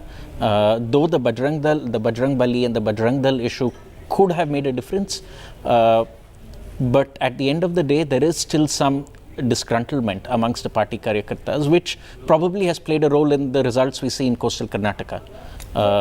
12 out of 19 is still a sweep for the BJP. True, what are you talking about? But I'm saying that for the party which maximized it and then played to their strength. If religious polarization is something that the BJP, nobody else can do better than the party, they played to that strength. Those issues were raised. Even then, if you don't maximize it further or keep the same thing, then of course the Congress, those issues are not sticking with the people. Because, while I was also in Karnataka, suppose you want to come in, Bajrang Dal is not something that the BJP used to associate itself with. The BJP used to keep one arm distance with the Bajrang Dal. They're seen as, at least the images, that those who come out on Valentine's Day and don't let people, party or do other things. Well, before we go to Mr. Bose, we are also joined by Congress's Mohan Kumar Mangalam joining us on the line. Congratulations, and maybe you can come in here about this whole issue of the Bajrang Dal and how it played out. Whether, earlier here in the Delhi media, we spoke a lot about it and it seemed to be working against the Congress. But today, of course, a sweep by the Congress in Karnataka. Thank you, Gargi. So I actually spent the last 25 days in central Karnataka overseeing a constituency there. And I can tell you that when the Bajrang Dal issue came about, it probably was talked about for a day or so, but really there was no resonance on the ground. Nobody really cared about this issue beyond maybe a day of talking about it. So I didn't see it as doing anything except maybe energizing their base in places where they were already very much in the lead and that were easily communalized, such as coastal Karnataka. Apart from that, I didn't see the Bajrang Dal making any sort of dent in our vote share or in the election at all. In fact, I didn't see any of their narratives working. They were jumping basically between three different narratives. The first was your traditional Hindu Khatre Mein hai narrative, then came Desh Khatre Mein hai, and when all that failed, it was Modi ji Khatre Mein. And none of the three actually worked out for them. People voted for progressive politics. They voted for the guarantees that we offered them and communicated to them over a period of not 1 or 2 months, but over 6 or 7 months. I think if the BJP has a lot of lessons to learn from this election, so does our party. In all humility, I'll say that we ran a great campaign, we had great execution, and we did this consistently for an extended period of time. This wasn't an election that the Congress party started preparing for a month or 2 months before, but rather at least about 8 to 10 months. And the credit before. for that would go to your local leadership in Karnataka. You had strong leaders like DK Shiv Kumar, Siddaramaiah, and they started working quite ahead, for the Congress, which you usually don't see every time with the Congress. If you ever saw Mr. Gandhi during Bharat Jodo Yatra or in any of the rallies he attended, he wasn't putting his arms up by himself. He was picking up Mr. Siddaramaiah's arm, Mr. DK Shiv Kumar's arm. So unlike the BJP that chooses to concentrate all their efforts and projects one person who either wins or loses the day for them, we have collective leadership. And in that collective leadership, there is our Delhi-based leaders, which is Mr. Rahul Gandhi, Mr. Priyanka Gandhi, Mr. Mallikarjun Kharge, who also happens to be local, and there is Mr. DK Shiv Kumar and Mr. Siddaramaiah, who have carried most of the weight in this election. That goes without saying. It's a state election. I think what this has done, Karnataka election, has also sort of presented Congress a model of how they can go ahead with other elections. I'm sorry, I have to take a very quick break. One more thing. Can I just say one really quickly? Go ahead. This model actually was already implemented in Himachal. And unfortunately, Mr. Modi, even though he lost Himachal, decided to repeat what he did in Himachal, which is ask for the vote only for himself and sort of sweep everything that was going wrong with the government under the carpet. But I think the only difference between Himachal and Karnataka, Punjab, yes. the only difference between Himachal and Karnataka, yes, it was a very local campaign with, Priyanka Gandhi here also in Karnataka did more rallies than anybody else, any leader from BJP and Congress together. But the difference was that here you had very strong faces from the Congress party. In Himachal Pradesh, you did not A, project anybody, B, the local leadership in that sense was not as strong, or at least did not come to forward as aggressively as it was in Karnataka. It was purely a local leadership-led campaign where your national leaders also stuck to the issues which were hyper-local. So I would disagree there, because I was in Himachal in Dharamshala for about a month as well, and I saw not one but many of our local leaders coming together on the same stage to ask for votes. Then again, it was many people on the guarantee card that we gave out. We gave out a few guarantees there as well, and we made the election entirely local. Whereas Mr. Modi came in and tried to, again, the same type of issues that were mentioned in this election were used there as well. And in fact, he had much more confidence there, I would say, because in the parliament election preceding, he had the highest vote share in Himachal than any other state. Once he lost there, I have no idea. Another interesting thing about Himachal and Karnataka comparison is that Bharatiya Janata Party's president, who comes from Himachal, lost his state. Yes, the Congress president, Mallikarjun Kharge, has been able to win the state for their party. Well, on that note, I think we really have to slip into a short break. We do have the advertisers. Okay, hold on. Well, now we can't, because there you have it. Scenes from the Congress office here in Delhi, and Rahul Gandhi has arrived there. And you can see the kind of dhol baja that's going on since we've been seeing that since the morning, isn't it? Congress, even before the counting started, after a very long time, they were so confident that the Congress was celebrating. I mean, unlike very typical of the Congress party, this time Rahul Gandhi, remember, he spent more than 20 days, significant amount of days during his Bharat Jodo Yatra in the state of Karnataka. So there was some thought, at least there, during his Bharat Jodo Yatra, to go across, got both Siddaramaiah and DK Shiv Kumar to run with him. Poor Mr. Siddaramaiah had to run with him during that campaign. Rahul Gandhi is about to speak. Let's listen.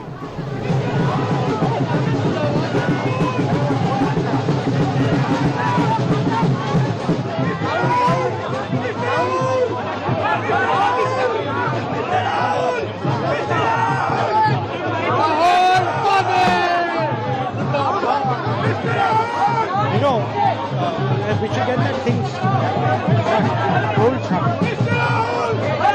Hey, hello. How are you?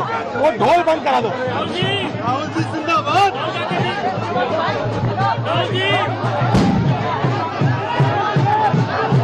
जिंदाबाद. Are you ready? What is this camera? Camera from NDTV. Take it there. No. Not here, take it there. Hey, take it there. This is not the place. वो ठीक है भैया, उधर ले जाओ. No, remove it. Everybody should be there, brother. You take questions? I can. भैया ये पटाखे बंद करवा दो. साथियों, राहुल जी आपको संबोधित करेंगे. प्लीज शांत हो जाइए. आज स्विच इट ऑफ. शांत हो जाइए. साथियों शांत हो जाइए. राहुल जी अभी प्रेस को संबोधित करेंगे. शांत हो जाइए प्लीज. जिंदाबाद. नमस्कार.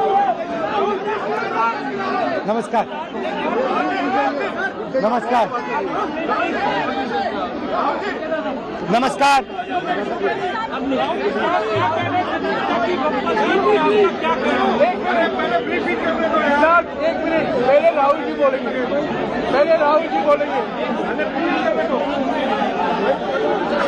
साथियों शांत हो जाइए. अभी राहुल जी बोलेंगे. शांत हो जाइए. नमस्कार. 2 minutes. हाँ, नमस्कार. सबसे पहले मैं कर्नाटक की जनता को, कर्नाटक में कांग्रेस पार्टी के सब कार्यकर्ताओं को, सब नेताओं को, और जो हमारे सब नेताओं ने कर्नाटक में काम किया, उनको बधाई और धन्यवाद देता हूं.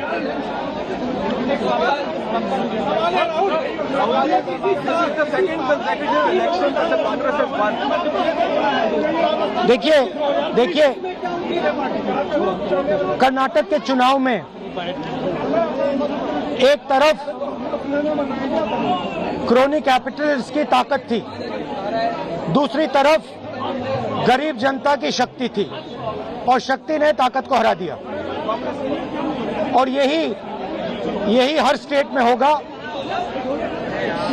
कांग्रेस पार्टी कर्नाटक में गरीबों के साथ खड़ी हुई. हम गरीबों के मुद्दों पर लड़े, और मुझे सबसे अच्छी बात यह लगी कि हमने नफरत से, गलत शब्दों से ये लड़ाई नहीं लड़ी. हमने मोहब्बत से, प्यार से, दिल खोल के ये लड़ाई लड़ी. और कर्नाटक की जनता ने हमें दिखाया कि ये देश मोहब्बत इस देश को अच्छी लगती है.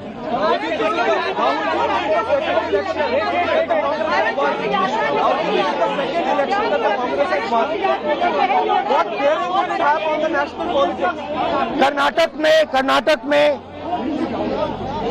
नफरत की बाजार बंद हुई है, मोहब्बत की दुकानें खुली हैं. ये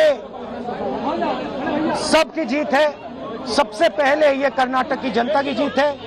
हमने चुनाव में कर्नाटक की जनता से, गरीब जनता से 5 वायदे किए थे। मैंने अपने भाषण में कहा, खारगे जी ने भाषण में कहा, सब नेताओं ने भाषण में कहा था कि हमारे 5 वायदे हैं। हम इन वायदों को पहले दिन पहली कैबिनेट मीटिंग में पूरा करेंगे। मैं फिर से कर्नाटक की जनता को दिल से बधाई देना चाहता हूं, धन्यवाद देना चाहता हूं। नमस्कार, जय Hind. Thank you. Thank you. All right, so that was short and sweet. He said that we will fulfill those 5 promises, and Rahul Gandhi there arriving at the Congress office and giving that short statement to all the Congress workers about their victory in Karnataka, and saying in the first cabinet meeting they'll fulfill those 5 guarantees. Those guarantees, really they percolated it down as far as the people are concerned. Remember, we were talking about the women voter. There's 1% less than the male voters this time, as far as the voting percentage is concerned. About 73.5 for the men and 72.5 for the women. But, giving that 2,000 rupee for the women has really worked. It has resonated on the ground. And that was the women vote bank, to say the least. In the recent past has been associated with the BJP, that they vote more for Prime Minister Modi, more for the Bharatiya Janata Party. The Congress significantly has gained there as well. 139 is what the Congress leads at this moment. 62 for the Bharatiya Janata Party, 20 for JDS, and 3 to the others. Very quickly, while we were talking about the various caste, subcaste, because Karnataka, and trust me, it's as caste-driven as people usually associate with the North Indian states, so sometimes even more. This is what we were talking about, during the break. In the Lingayat stronghold, traditional Bharatiya Janata Party bastion, this time, at least about 40 minutes back, the data suggested that the Congress has gained 27 seats over the Bharatiya Janata Party. They have taken 27 seats from the BJP and is at 52 out of 78 seats they were leading at that moment. That is a remarkable performance, considering that, I was there when Sonia Gandhi was fighting Sushma Swaraj from Chikmagalur, which was almost the beginning of the BJP's campaign in Karnataka. And I still remember how the BJP started capturing the Lingayat vote. And I think Yedurappa started symbolizing in many ways the Lingayat vote, the political Lingayat thought of Yedurappa. And the fact that Yedurappa is yesterday's story is, I think, very, very important, because his sons have not been able to take that mantle. They're fighting among themselves, and honestly, really, the JDS, seems to be, this thing I'm talking about, of course, sorry, Devi Gowda. What I'm saying is that the Lingayats on one hand and Vokaligas on the other hand, the two main dominant castes, the Congress has gained from both, because the Lingayat on the one hand is missing Yedurappa, and therefore they have made a big dent. And huge and in the Vokaliga, this thing, for instance, in Old Mysore, they have been able to make big gains. Of course, the BJP has also made gains, but the Congress has made much bigger gains because they have somebody like Shiv Kumar. And they may be able to convert more seats. I'm sorry, I have to take a very quick break. The commercial obligations as well.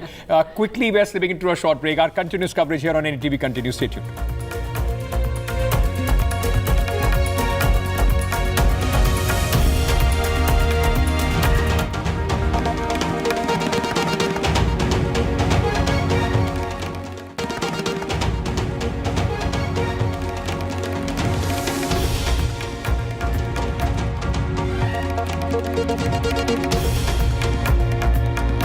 So this question and the winner has been answered quite comprehensively in Karnataka. The Congress party is the winner. I'm just telling you, so what you're seeing here below are the leads, and the graphic which is showing Congress is 67 are the actual victory. So out of 224, 107 seats have been declared.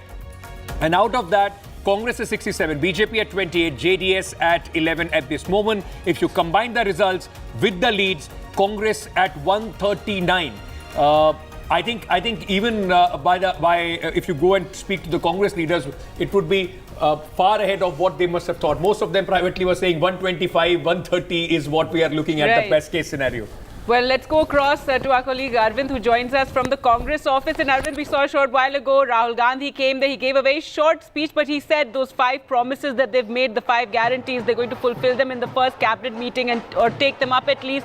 And he also spoke about this is the victory of the people of Karnataka and about, the poor also coming and, supporting the Congress.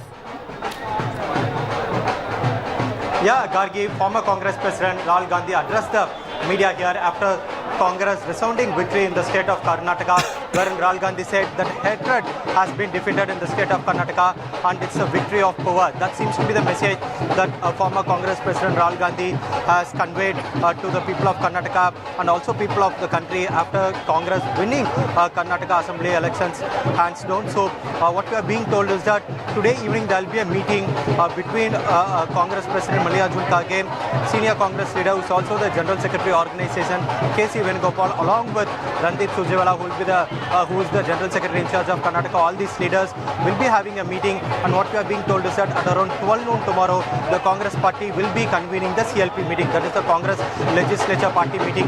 That's where the Congress party will be electing the next Chief Minister of Karnataka. So going by the tradition of Congress party, the one-line resolution will be passed in the CLP meet, wherein the CLP, the Congress Legislature party members of Karnataka, they'll be passing a one-line resolution empowering the Congress president to elect or to select the next Chief Minister of Karnataka. So that particular meeting will take place tomorrow, and the Congress party wants to form the government in Karnataka as soon as possible. So what we are being told is that the Congress leadership has given a clear message to the party unit in Karnataka that out of the 5 poll promises or the guarantees that have been given by the Congress party as part of the election manifesto, at least 1 or 2 of them should be announced in the first cabinet meeting. So that has been made clear by the Congress leadership. So in all likelihood, tomorrow at the CLP meeting, the online resolution will be passed, and in a day or two, the Congress party will be announcing who will be the next Chief Minister of Karnataka, and then the government will be sworn in Karnataka. So that's where the Congress party is working on to ensure that there is no divided house when it comes to formation of the government. They don't want any other issues, any other internal dispute. They want the house to be kept in order, and that's why senior Congress leader Priyanka Gandhi will be speaking with D.K. Shivkumar, while senior Congress leader, former Congress President Rahul Gandhi will be speaking to Siddaramaiah, and then the party is all set to form the government in Karnataka in the days to come. All right, Arvind, thanks so much for joining us with that. And that's an issue that the Congress will have to resolve very soon. Who will be the Chief Minister of Karnataka? We'll slip into a short break and return with more.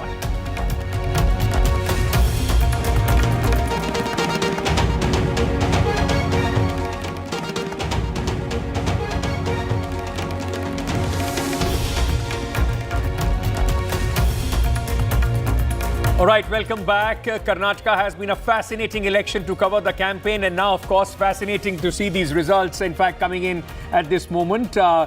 117 results have been declared out of 224 assembly constituencies in Karnataka, out of which the Congress has got 75 already. So they are almost with 117, almost half of those results. Congress is already sitting at the number which they had in 2018. 30 and these for the are Bharatiya Janata results. What Party. you're seeing below are NDTV leads, but yes, these are the results that have been declared. Results plus the leads where the party is leading. So that Congress is 139, but they have already been declared winner in 75 seats. The JDS has been declared winner at 11 seats at this moment. What you see below that, the green mark under the Congress 75 and 28, that tells you that the Congress has won 28 seats which they lost last time, which they could not win last time. So out of this 75, 28 are the seats, 29 are the seats out of 76 which the Congress has won. BJP has lost 17 seats which they won last time. JDS has lost 10 seats which they won last time. So that gives you a picture at this moment. Okay, I've just been told, since we have been on a breathless, continuous coverage since morning, we a lot of commercial spending. I have to slip into another short break, ladies and gentlemen. Stay tuned, we are coming back.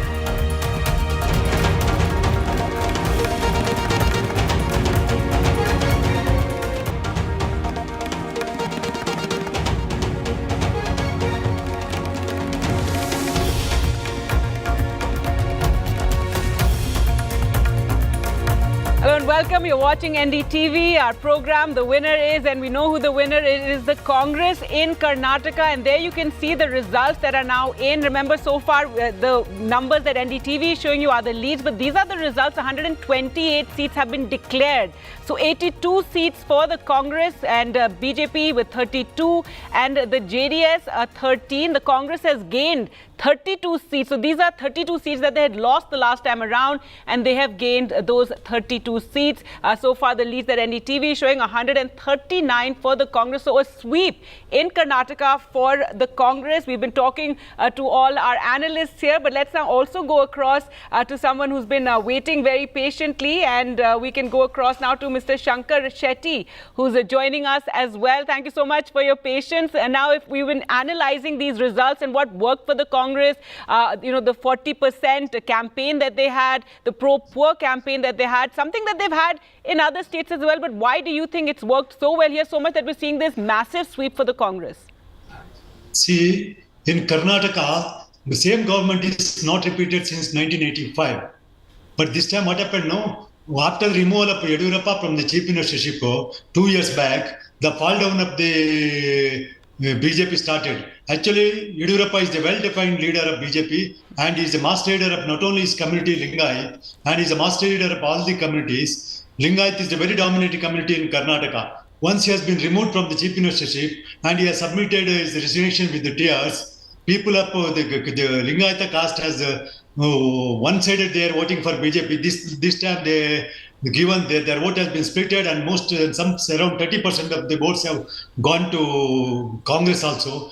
And the second point is the Congress, upcoming up the Congress, 1 year back in last August, 75th birthday of Siddaramaiah is celebrated in Davangere. More than 10 lakh people have joined there. And this has given a momentum to the Congress campaign.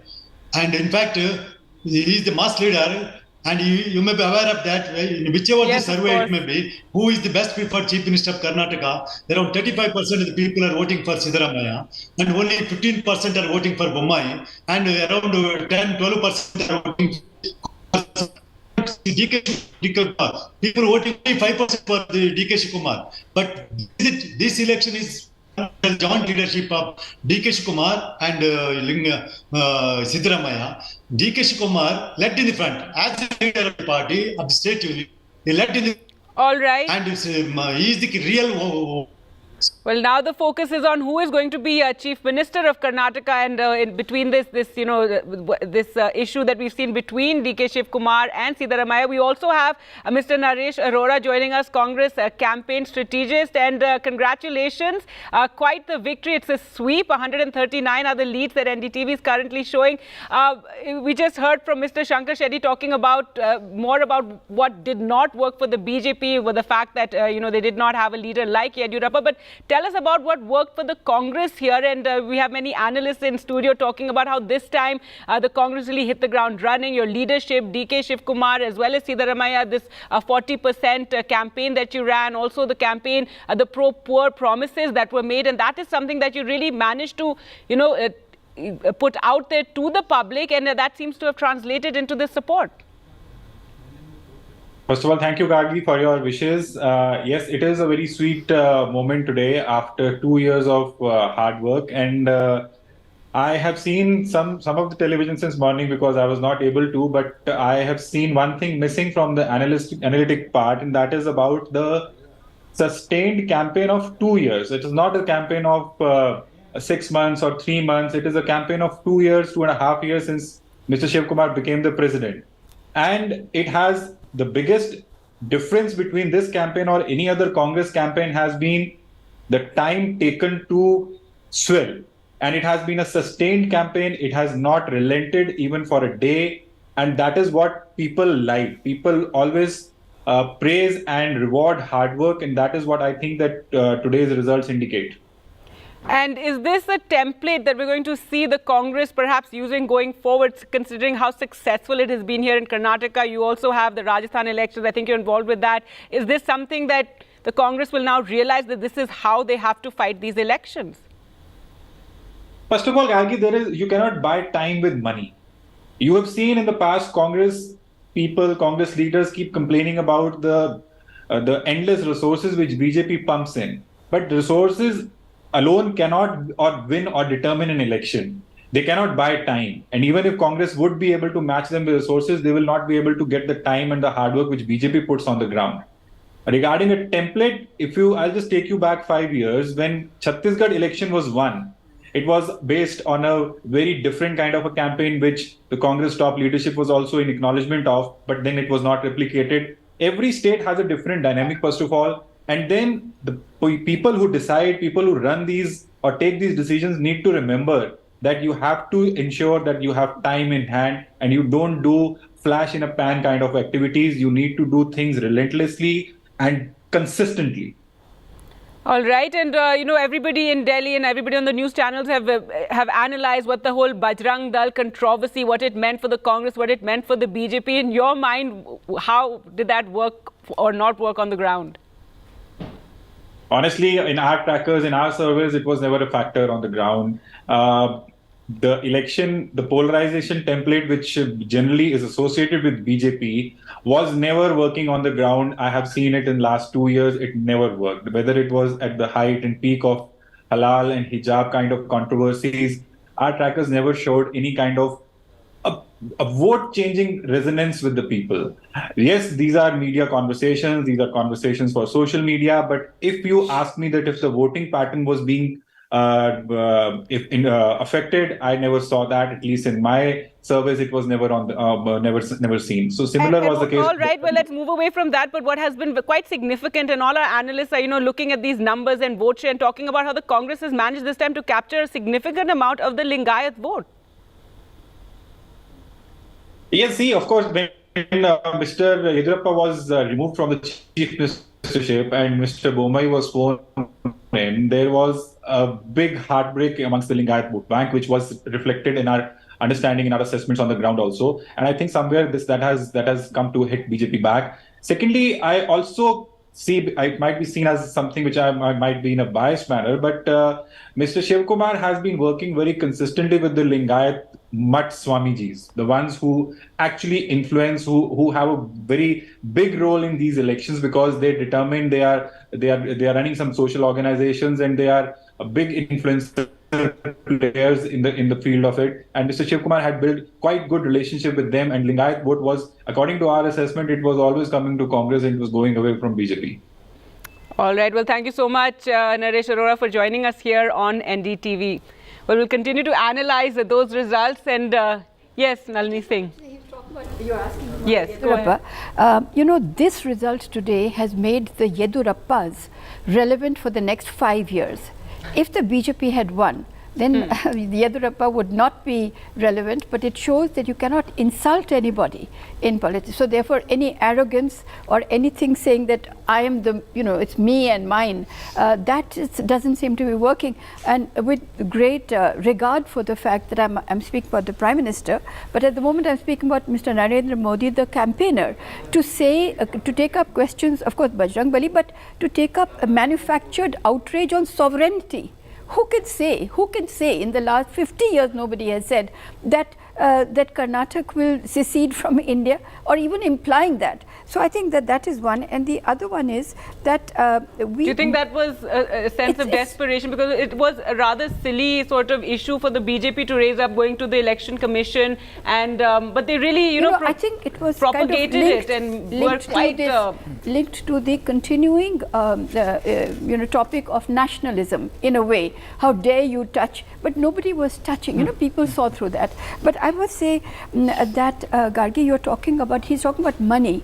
Actually, we as people sitting here must talk about the 15 to 20 crores per candidate that was spent on in these elections. I mean, think of where the money is coming from, who is earning it, where will it now, what are the IOUs that are now going to be, those things we have to follow. And then may I be... Which is a problem for Indian politics as a whole. And I know all of you have been, decades ahead of me in journalism and have been talking about but also to think that at 10 o'clock this morning, the anchors were still talking about resort politics. I mean, this is a democracy. And it's become something we just take for granted. Are they going to now you guys were saying that they have booked hotels in Tamil Nadu there's somebody said it, but I just want to have one naughty comment.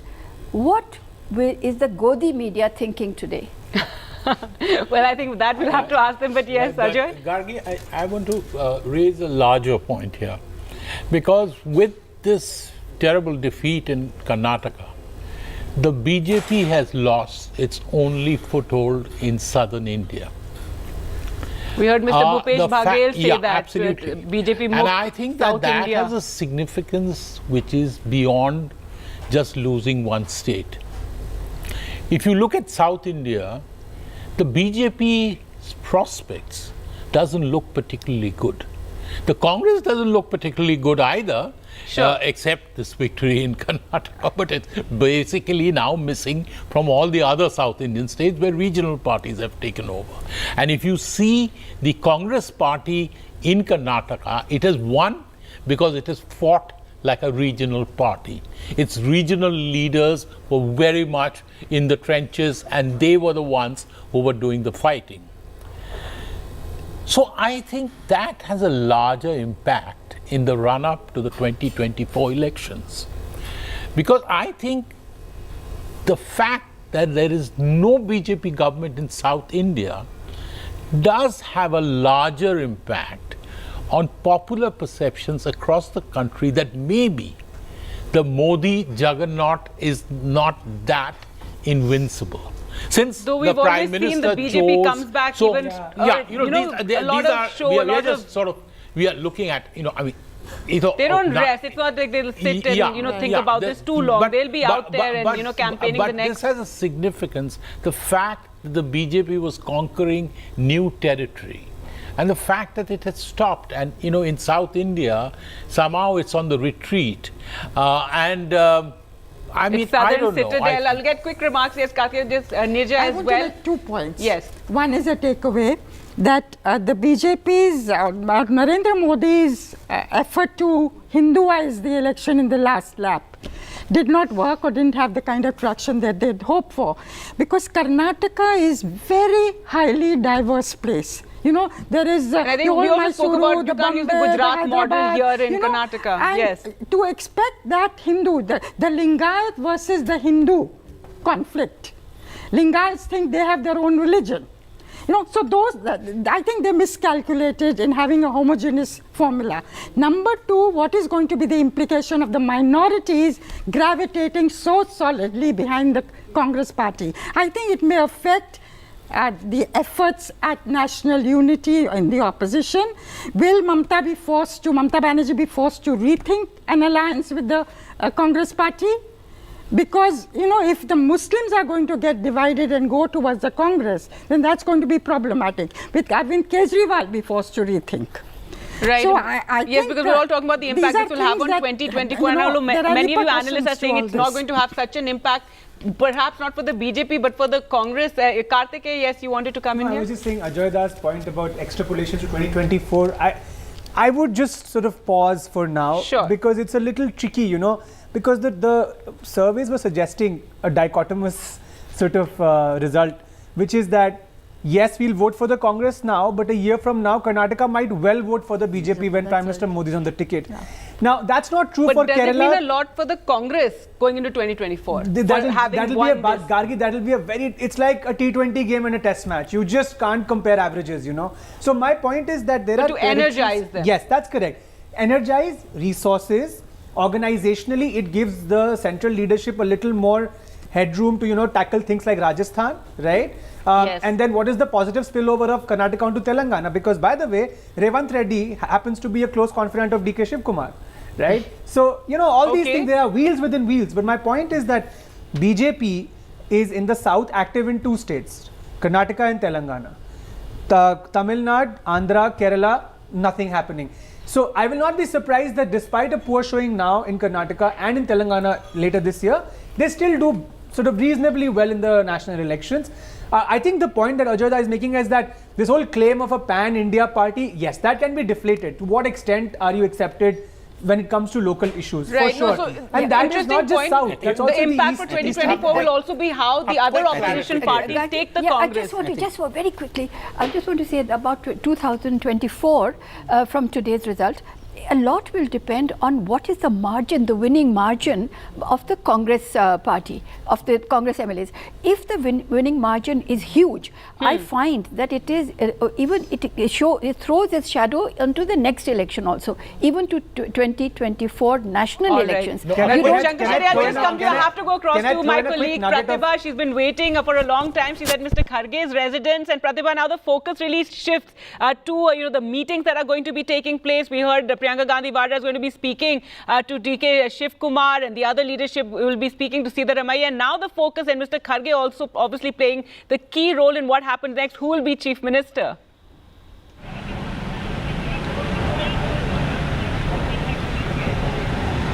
That's right. In fact, we see a lot of action right outside the residence of Mr. Kharge.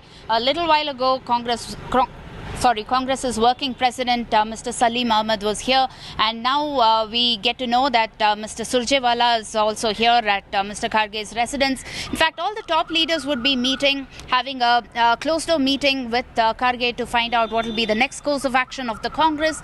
And soon after all the MLAs arrive here in Bengaluru, there will be a legislature party meeting that will be held perhaps later tonight or even tomorrow morning, where a unanimous choice would be made with respect to the CM candidate, whether it would be DK Shiv Kumar or Siddaramaiah. Once the election is held with all the MLAs there, the High Command would then hand over the CM's throne to the respective candidate. All right, Pratibha, thanks so much for joining us with that. So the focus now shifting to those meetings that the Congress will be holding and who will be the next Chief Minister. There you can see the leads that we have for you.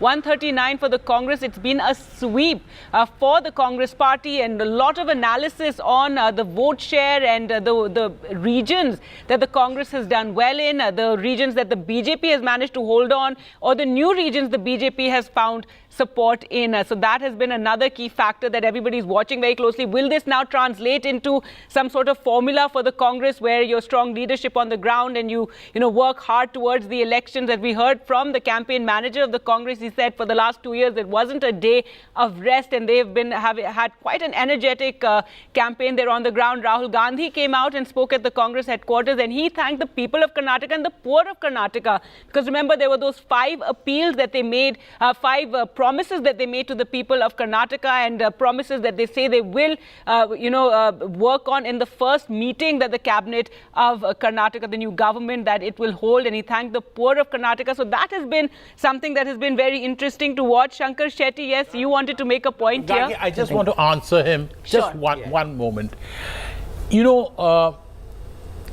Another way, this really humiliating defeat for the BJP, much like what happened in Bengal, could actually devastate the BJP at an organizational level in Karnataka.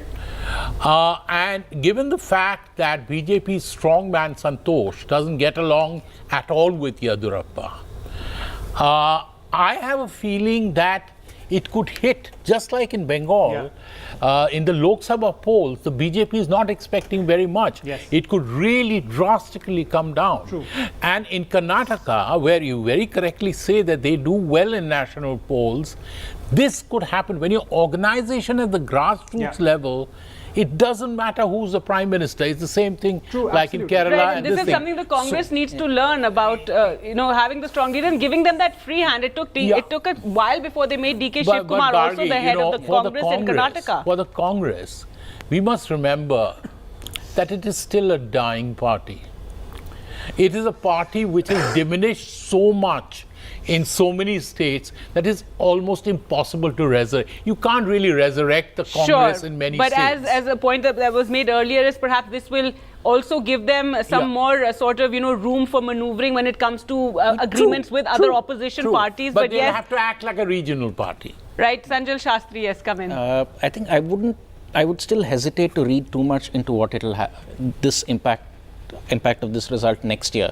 Partly because there is a broader sentiment amongst even the BJP supporters who would have voted Congress this time that we do not want the Bommai government, but next year when the national election comes up, our vote is going to be for Modi. And that sentiment is still there pretty strong. If you look back at 2013, it was a similar case where though that time the party was split, but then it had come down to 40 seats, and then when the Lok Sabha came in, they were able to shift. So I think it's a little too early to call what would happen in 2024 based on this.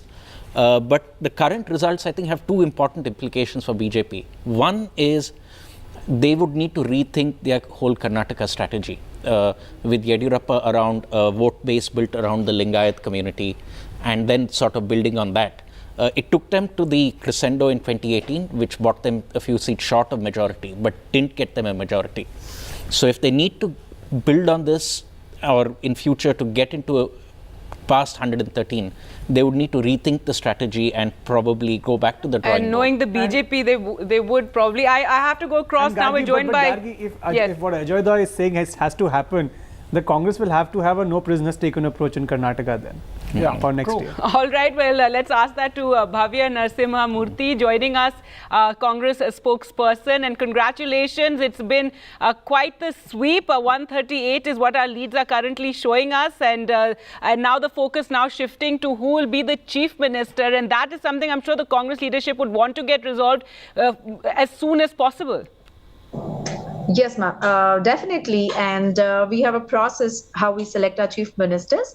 The MLAs, the elected MLAs, the 130 plus MLAs, they will vote, and the High Command and the MLAs together will decide who will lead this government. Because it's them who will be working directly under the chief minister. They have a higher weightage as to choose the chief minister. That's the process we are going to follow. Yes. Right, and we've all been discussing what really worked for the Congress here, and how was it different, this election that you fought in Karnataka? What do you, and I know this analysis will probably continue for a while, and the Congress has only to learn from their experience in Karnataka, but what do you feel really worked for you for the campaign? Our developmental agenda. BJP exposed itself. After the scams, even when Mr. Modi came here for roadshows, he never denied the scams.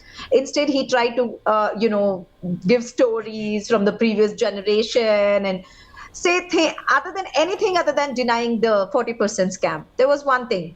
And then here, Karnataka people are more interested in developmental issues and local issues. But the BJP wanted Karnataka people to vote for Mr. Modi. They literally asked for that. Like some of the rhetorics, like, when Mr. Nadda came and said, Modi ji ki aashirwad honi chahiye Karnataka ki janta pe. In politics, it's the people who need to bless the politicians, not the other way around. Or even when he said, if BJP doesn't win, you won't get the central programs. All these things didn't work. Instead, our approach was through development, our guarantees.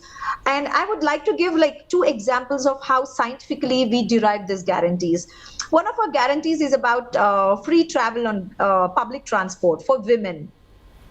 In India today, the average salary of a person when it comes to men is 19,000, and for women it's 15,000. There is wage gap starting from a woman who is working in fields to the CEO. And we wanted to make sure that they have savings in their hand. Someone who earns 15,000 literally spends 10% of her earning. Right. But, the Bhavya in the past as well, the Congress in their manifestos have had many pro-poor sort of promises. But do you feel that this time, because of your strong leadership there, because Mr. D.K. Shivkumar really leading from the front, you managed to take this to the people, and that is what's worked in your favor? Yes, definitely. We made sure every household got the guarantee card of all our 5 guarantees. And, they have this trust in Congress party that only we can give a stable government. Like in the past 4 years, there have been 3 chief ministers. But the 5 years before that, there was only 1 chief minister from Congress. And before that, for literally 10 years, there were 6 chief ministers. So Karnataka people were somewhere they wanted a stable government. And they knew only Congress party can give that. And we have proved in the past that only we can provide a stable, development-based administration by giving a successful 5-year administration with a lot of developmental programs. And for the past 4 years during BJP's tenure, there's not one development program to their credit. And it's only the corruption scams like 40% scam or PSI scam. Even when we insisted that these cases be handed over to CBI, they denied. And here there was not one leadership to show. And if we think of it, 2008, BJP won 110 seats when Yadurappa sir was leading. And in 13, when he quit the party, it reduced to 40. In 18, again, when he joined, it was 104. Although people say there was Modi wave back then, in 18, it was Yadurappa sir who was leading. Now that he was sidelined, now you see BJP has gone back to 60s, even though Mr. Modi was the face of this election. So somewhere in Karnataka, it has started. The Modi wave is waning, and this is going to spread. Like literally, that might be a little bit ambitious, but it's interesting, you know, both the Congress and the BJP talking about Mr. Yediyurappa and the factor that he has been in this election. He was the reason why BJP even exists in South India today. Like right now, it's BJP Mukta South India. Like something that they wanted to do, but we don't really want that. I think the Congress is enjoying. Strong opposition, of course. All right, thank you so much. They're reduced to 60 plus.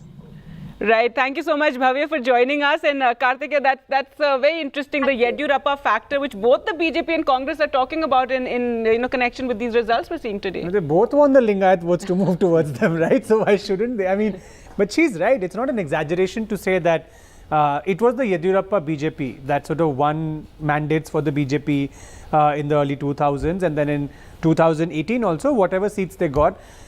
So it's true that, you know, the turning point for Karnataka was 2021 from the BJP's perspective, when that transition happened. And that transition wasn't the smoothest. And when it did happen, you could see that something was not up, you know. And then after that, this whole idea of corruption and, you know, misgivings just kept on piling on. And because of the absence of an effective leader at the top who could have cut into that anti-incumbency, the BJP is where it is. But at this point, I think the Congress talking about the Yediyurappa factor is very relevant, because in future, if Yediyurappa ji is asked to distance himself from the BJP, who's the claimant for the Lingayat vote, right? The Congress would want to fancy itself as a claimant for that Lingayat vote, and so therefore probably that's one of the things. The same for the BJP, they would want to regain the lost Lingayat vote. So again, the same mention. So it's going to be interesting what strategy the BJP takes in Karnataka, what the Yediyurappa family takes in Karnataka. Will they float their own party? Do they stay relevant within the BJP? How does the Congress cash in on this vacuum, this void, which has now developed both, I would say, in the Lingayat community and with this result, even in the Vocaliga community? Absolutely. Because the Congress starts with the Ahinda vote base. Can it add Lingayat and Vocaliga plus? Because if it can, and I dare say, could this become the Gujarat for Congress?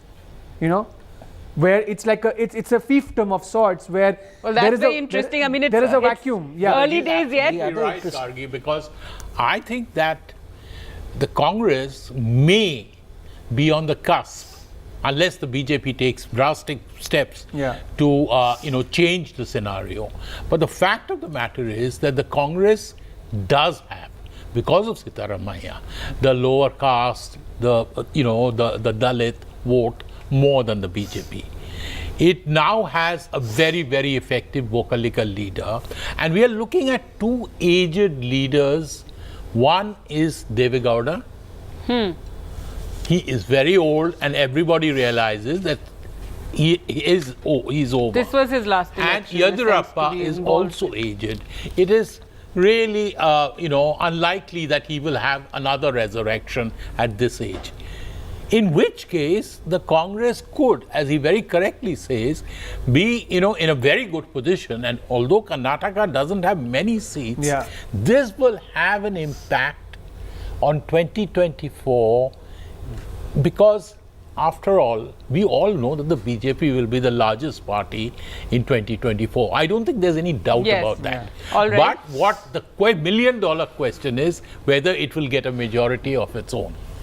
Absolutely, and how this Karnataka election helps the Congress in terms of negotiations with other opposition parties. We'll have to slip into a short break, but we'll return with more analysis. Stay with us.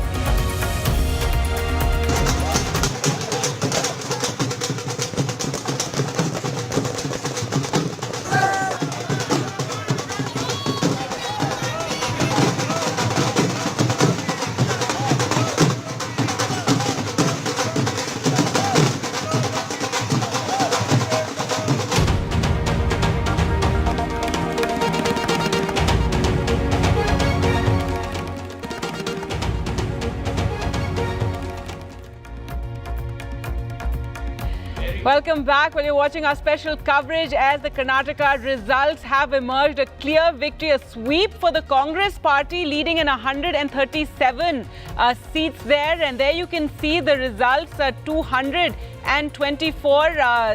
So the seats have been declared 224, so 137 for the Congress party. They have gained 57 seats. So 57 seats they lost last time around, they have gained in.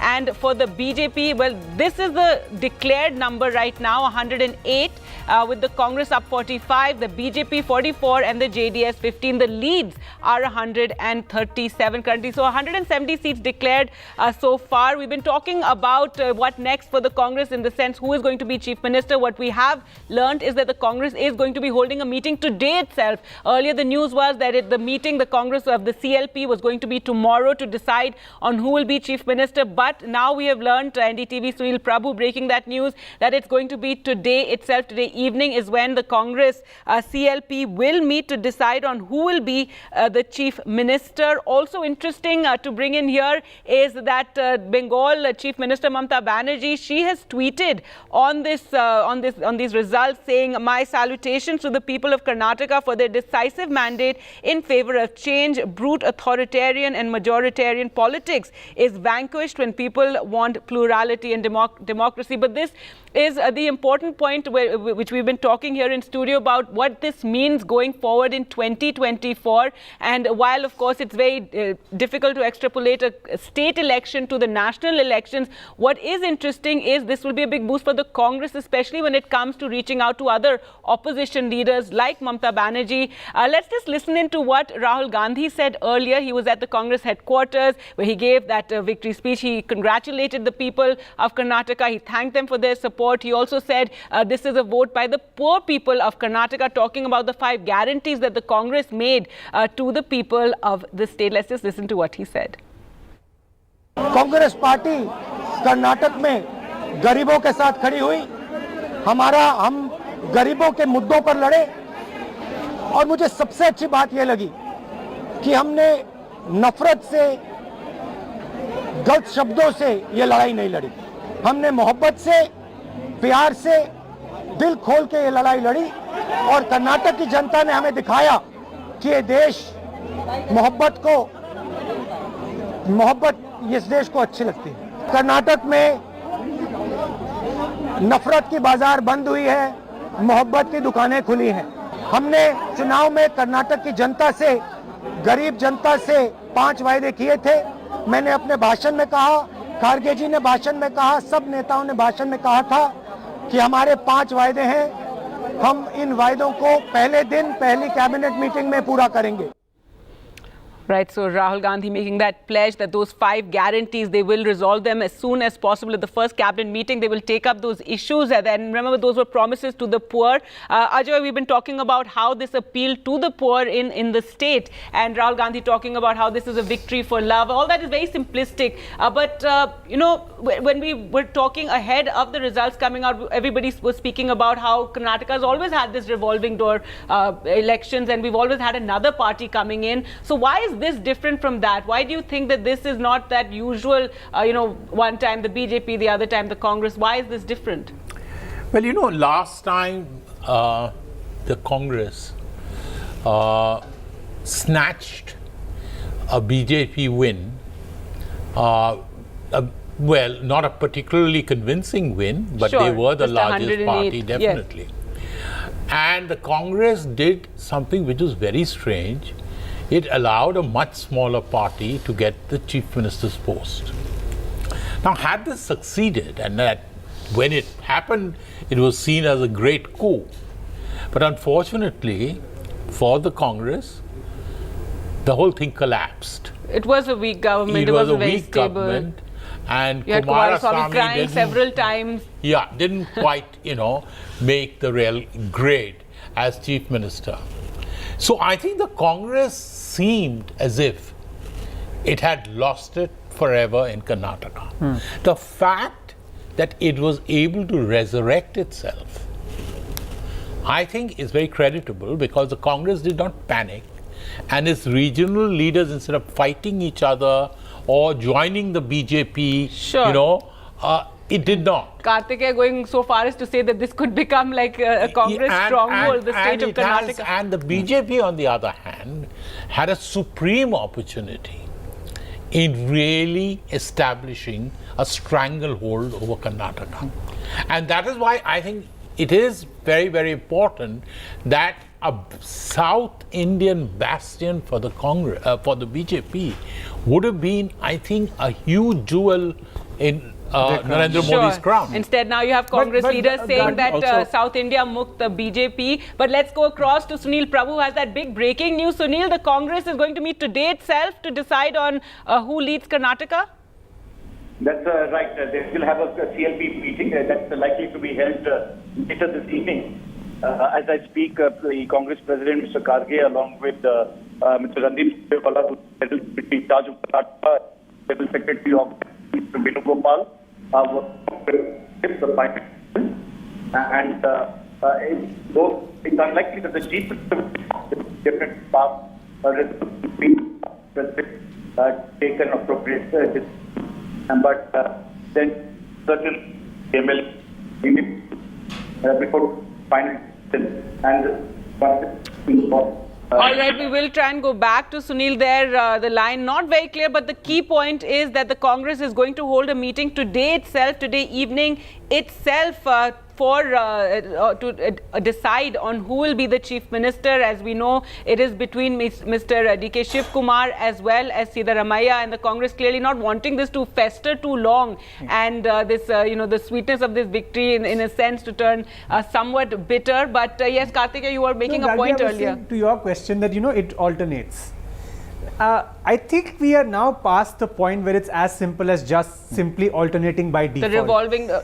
look at Uttarakhand, look at Goa. Congress was supposed to win both of the states. No, but it was Congress's turn, but they did not.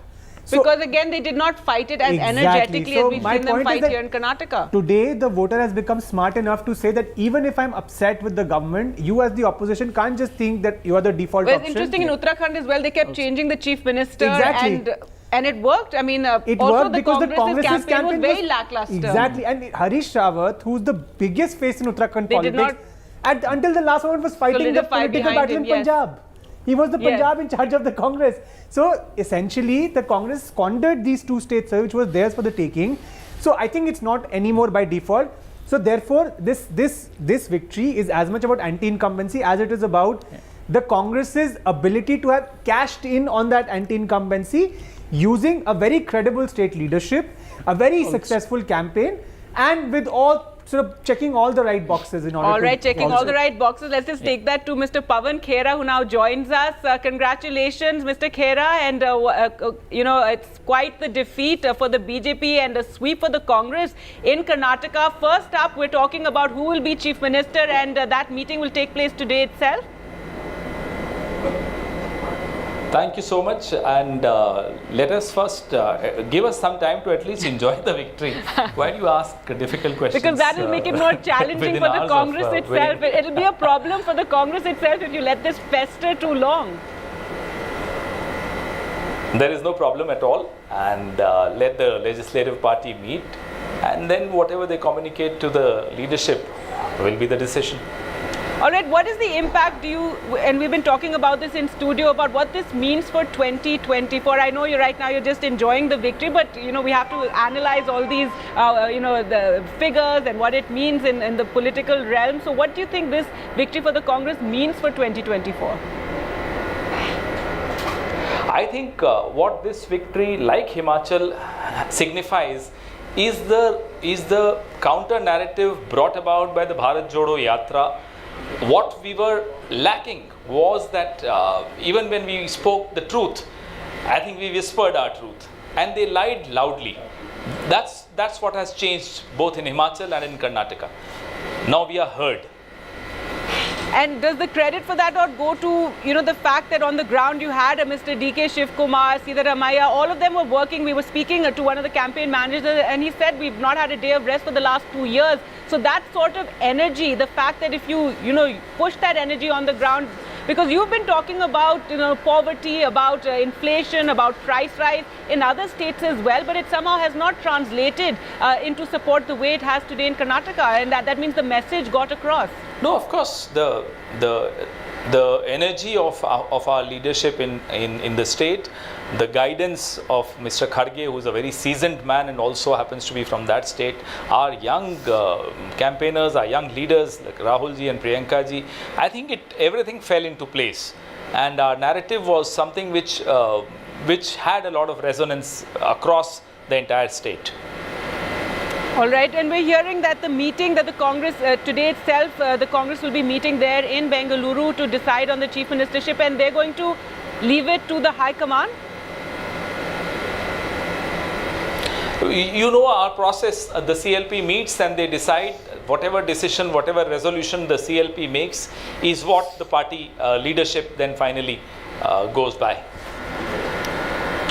All right, and so tell us, what is it the Congress feels really worked for them during your campaigns? Rahul Gandhi just spoke about how those 5 guarantees is something that the Congress will take up first and foremost as soon as the government is formed. And is that what you credit for this victory today? Our faith in the country's resilience gets restored today. The country is very resilient towards the kind of hatred that was being forced upon by the leadership, by the Prime Minister, Home Minister, the Chief Minister of Uttar Pradesh. The kind of narrative they tried to bring to Karnataka was rejected very decisively. I mean, we were talking about the day-to-day issues, the livelihood issues, lives of people, potholes in Bangalore, and they were talking about Bajrang Bali and reducing Bajrang Bali to the level of Bajrang Dal. I think this got decisively rejected by the people of Karnataka, and that restores the faith all of us have in this country's ability to reject hatred. All right, coming back to the issue, this template that the Congress has found has worked for it in Karnataka, the learning from there, is this something we're going to see translate into other states going into elections, for example, in Rajasthan going forward? Yeah, obviously, any election going state has its own regional flavor, has its own regional issues and compulsions and dynamics. So we'll respect the dynamics of the state, and accordingly we'll have a template. We can't have one size fit all in all states. I mean, different states respond to different narratives. Right, and we were discussing, we were talking here about the, revolving door politics that we've seen in Karnataka, and that was something the BJP was trying to fight against to ensure that, they come back again in Karnataka. But what would you credit this victory for? The Congress's victory, because the BJP is trying to say that is a big issue, the fact that Karnataka always did change their government. No, but so did Kerala, so did Uttarakhand, but things changed there. But they couldn't beat that trend here in Karnataka. There is a reason, because of the over-dependence on the Prime Minister. The Prime Minister made the entire campaign about himself. Last 15 days, it was just his face all across the state in Karnataka, whether it was advertisements in the newspapers, whether it was billboards. Everything, everywhere, wherever you look, it was the Prime Minister. So I hope he takes the responsibility of this defeat now. And the credit for this victory? People of Karnataka, every single worker of Karnataka. All right. Well, thank you so much for joining us. We'll leave it there. Congratulations, Pawan Khera and the Congress. They're leading in 138 seats currently as those numbers are being counted. The BJP at 63. So a sweep for the Congress in Karnataka. We'll slip into a short break and return with more.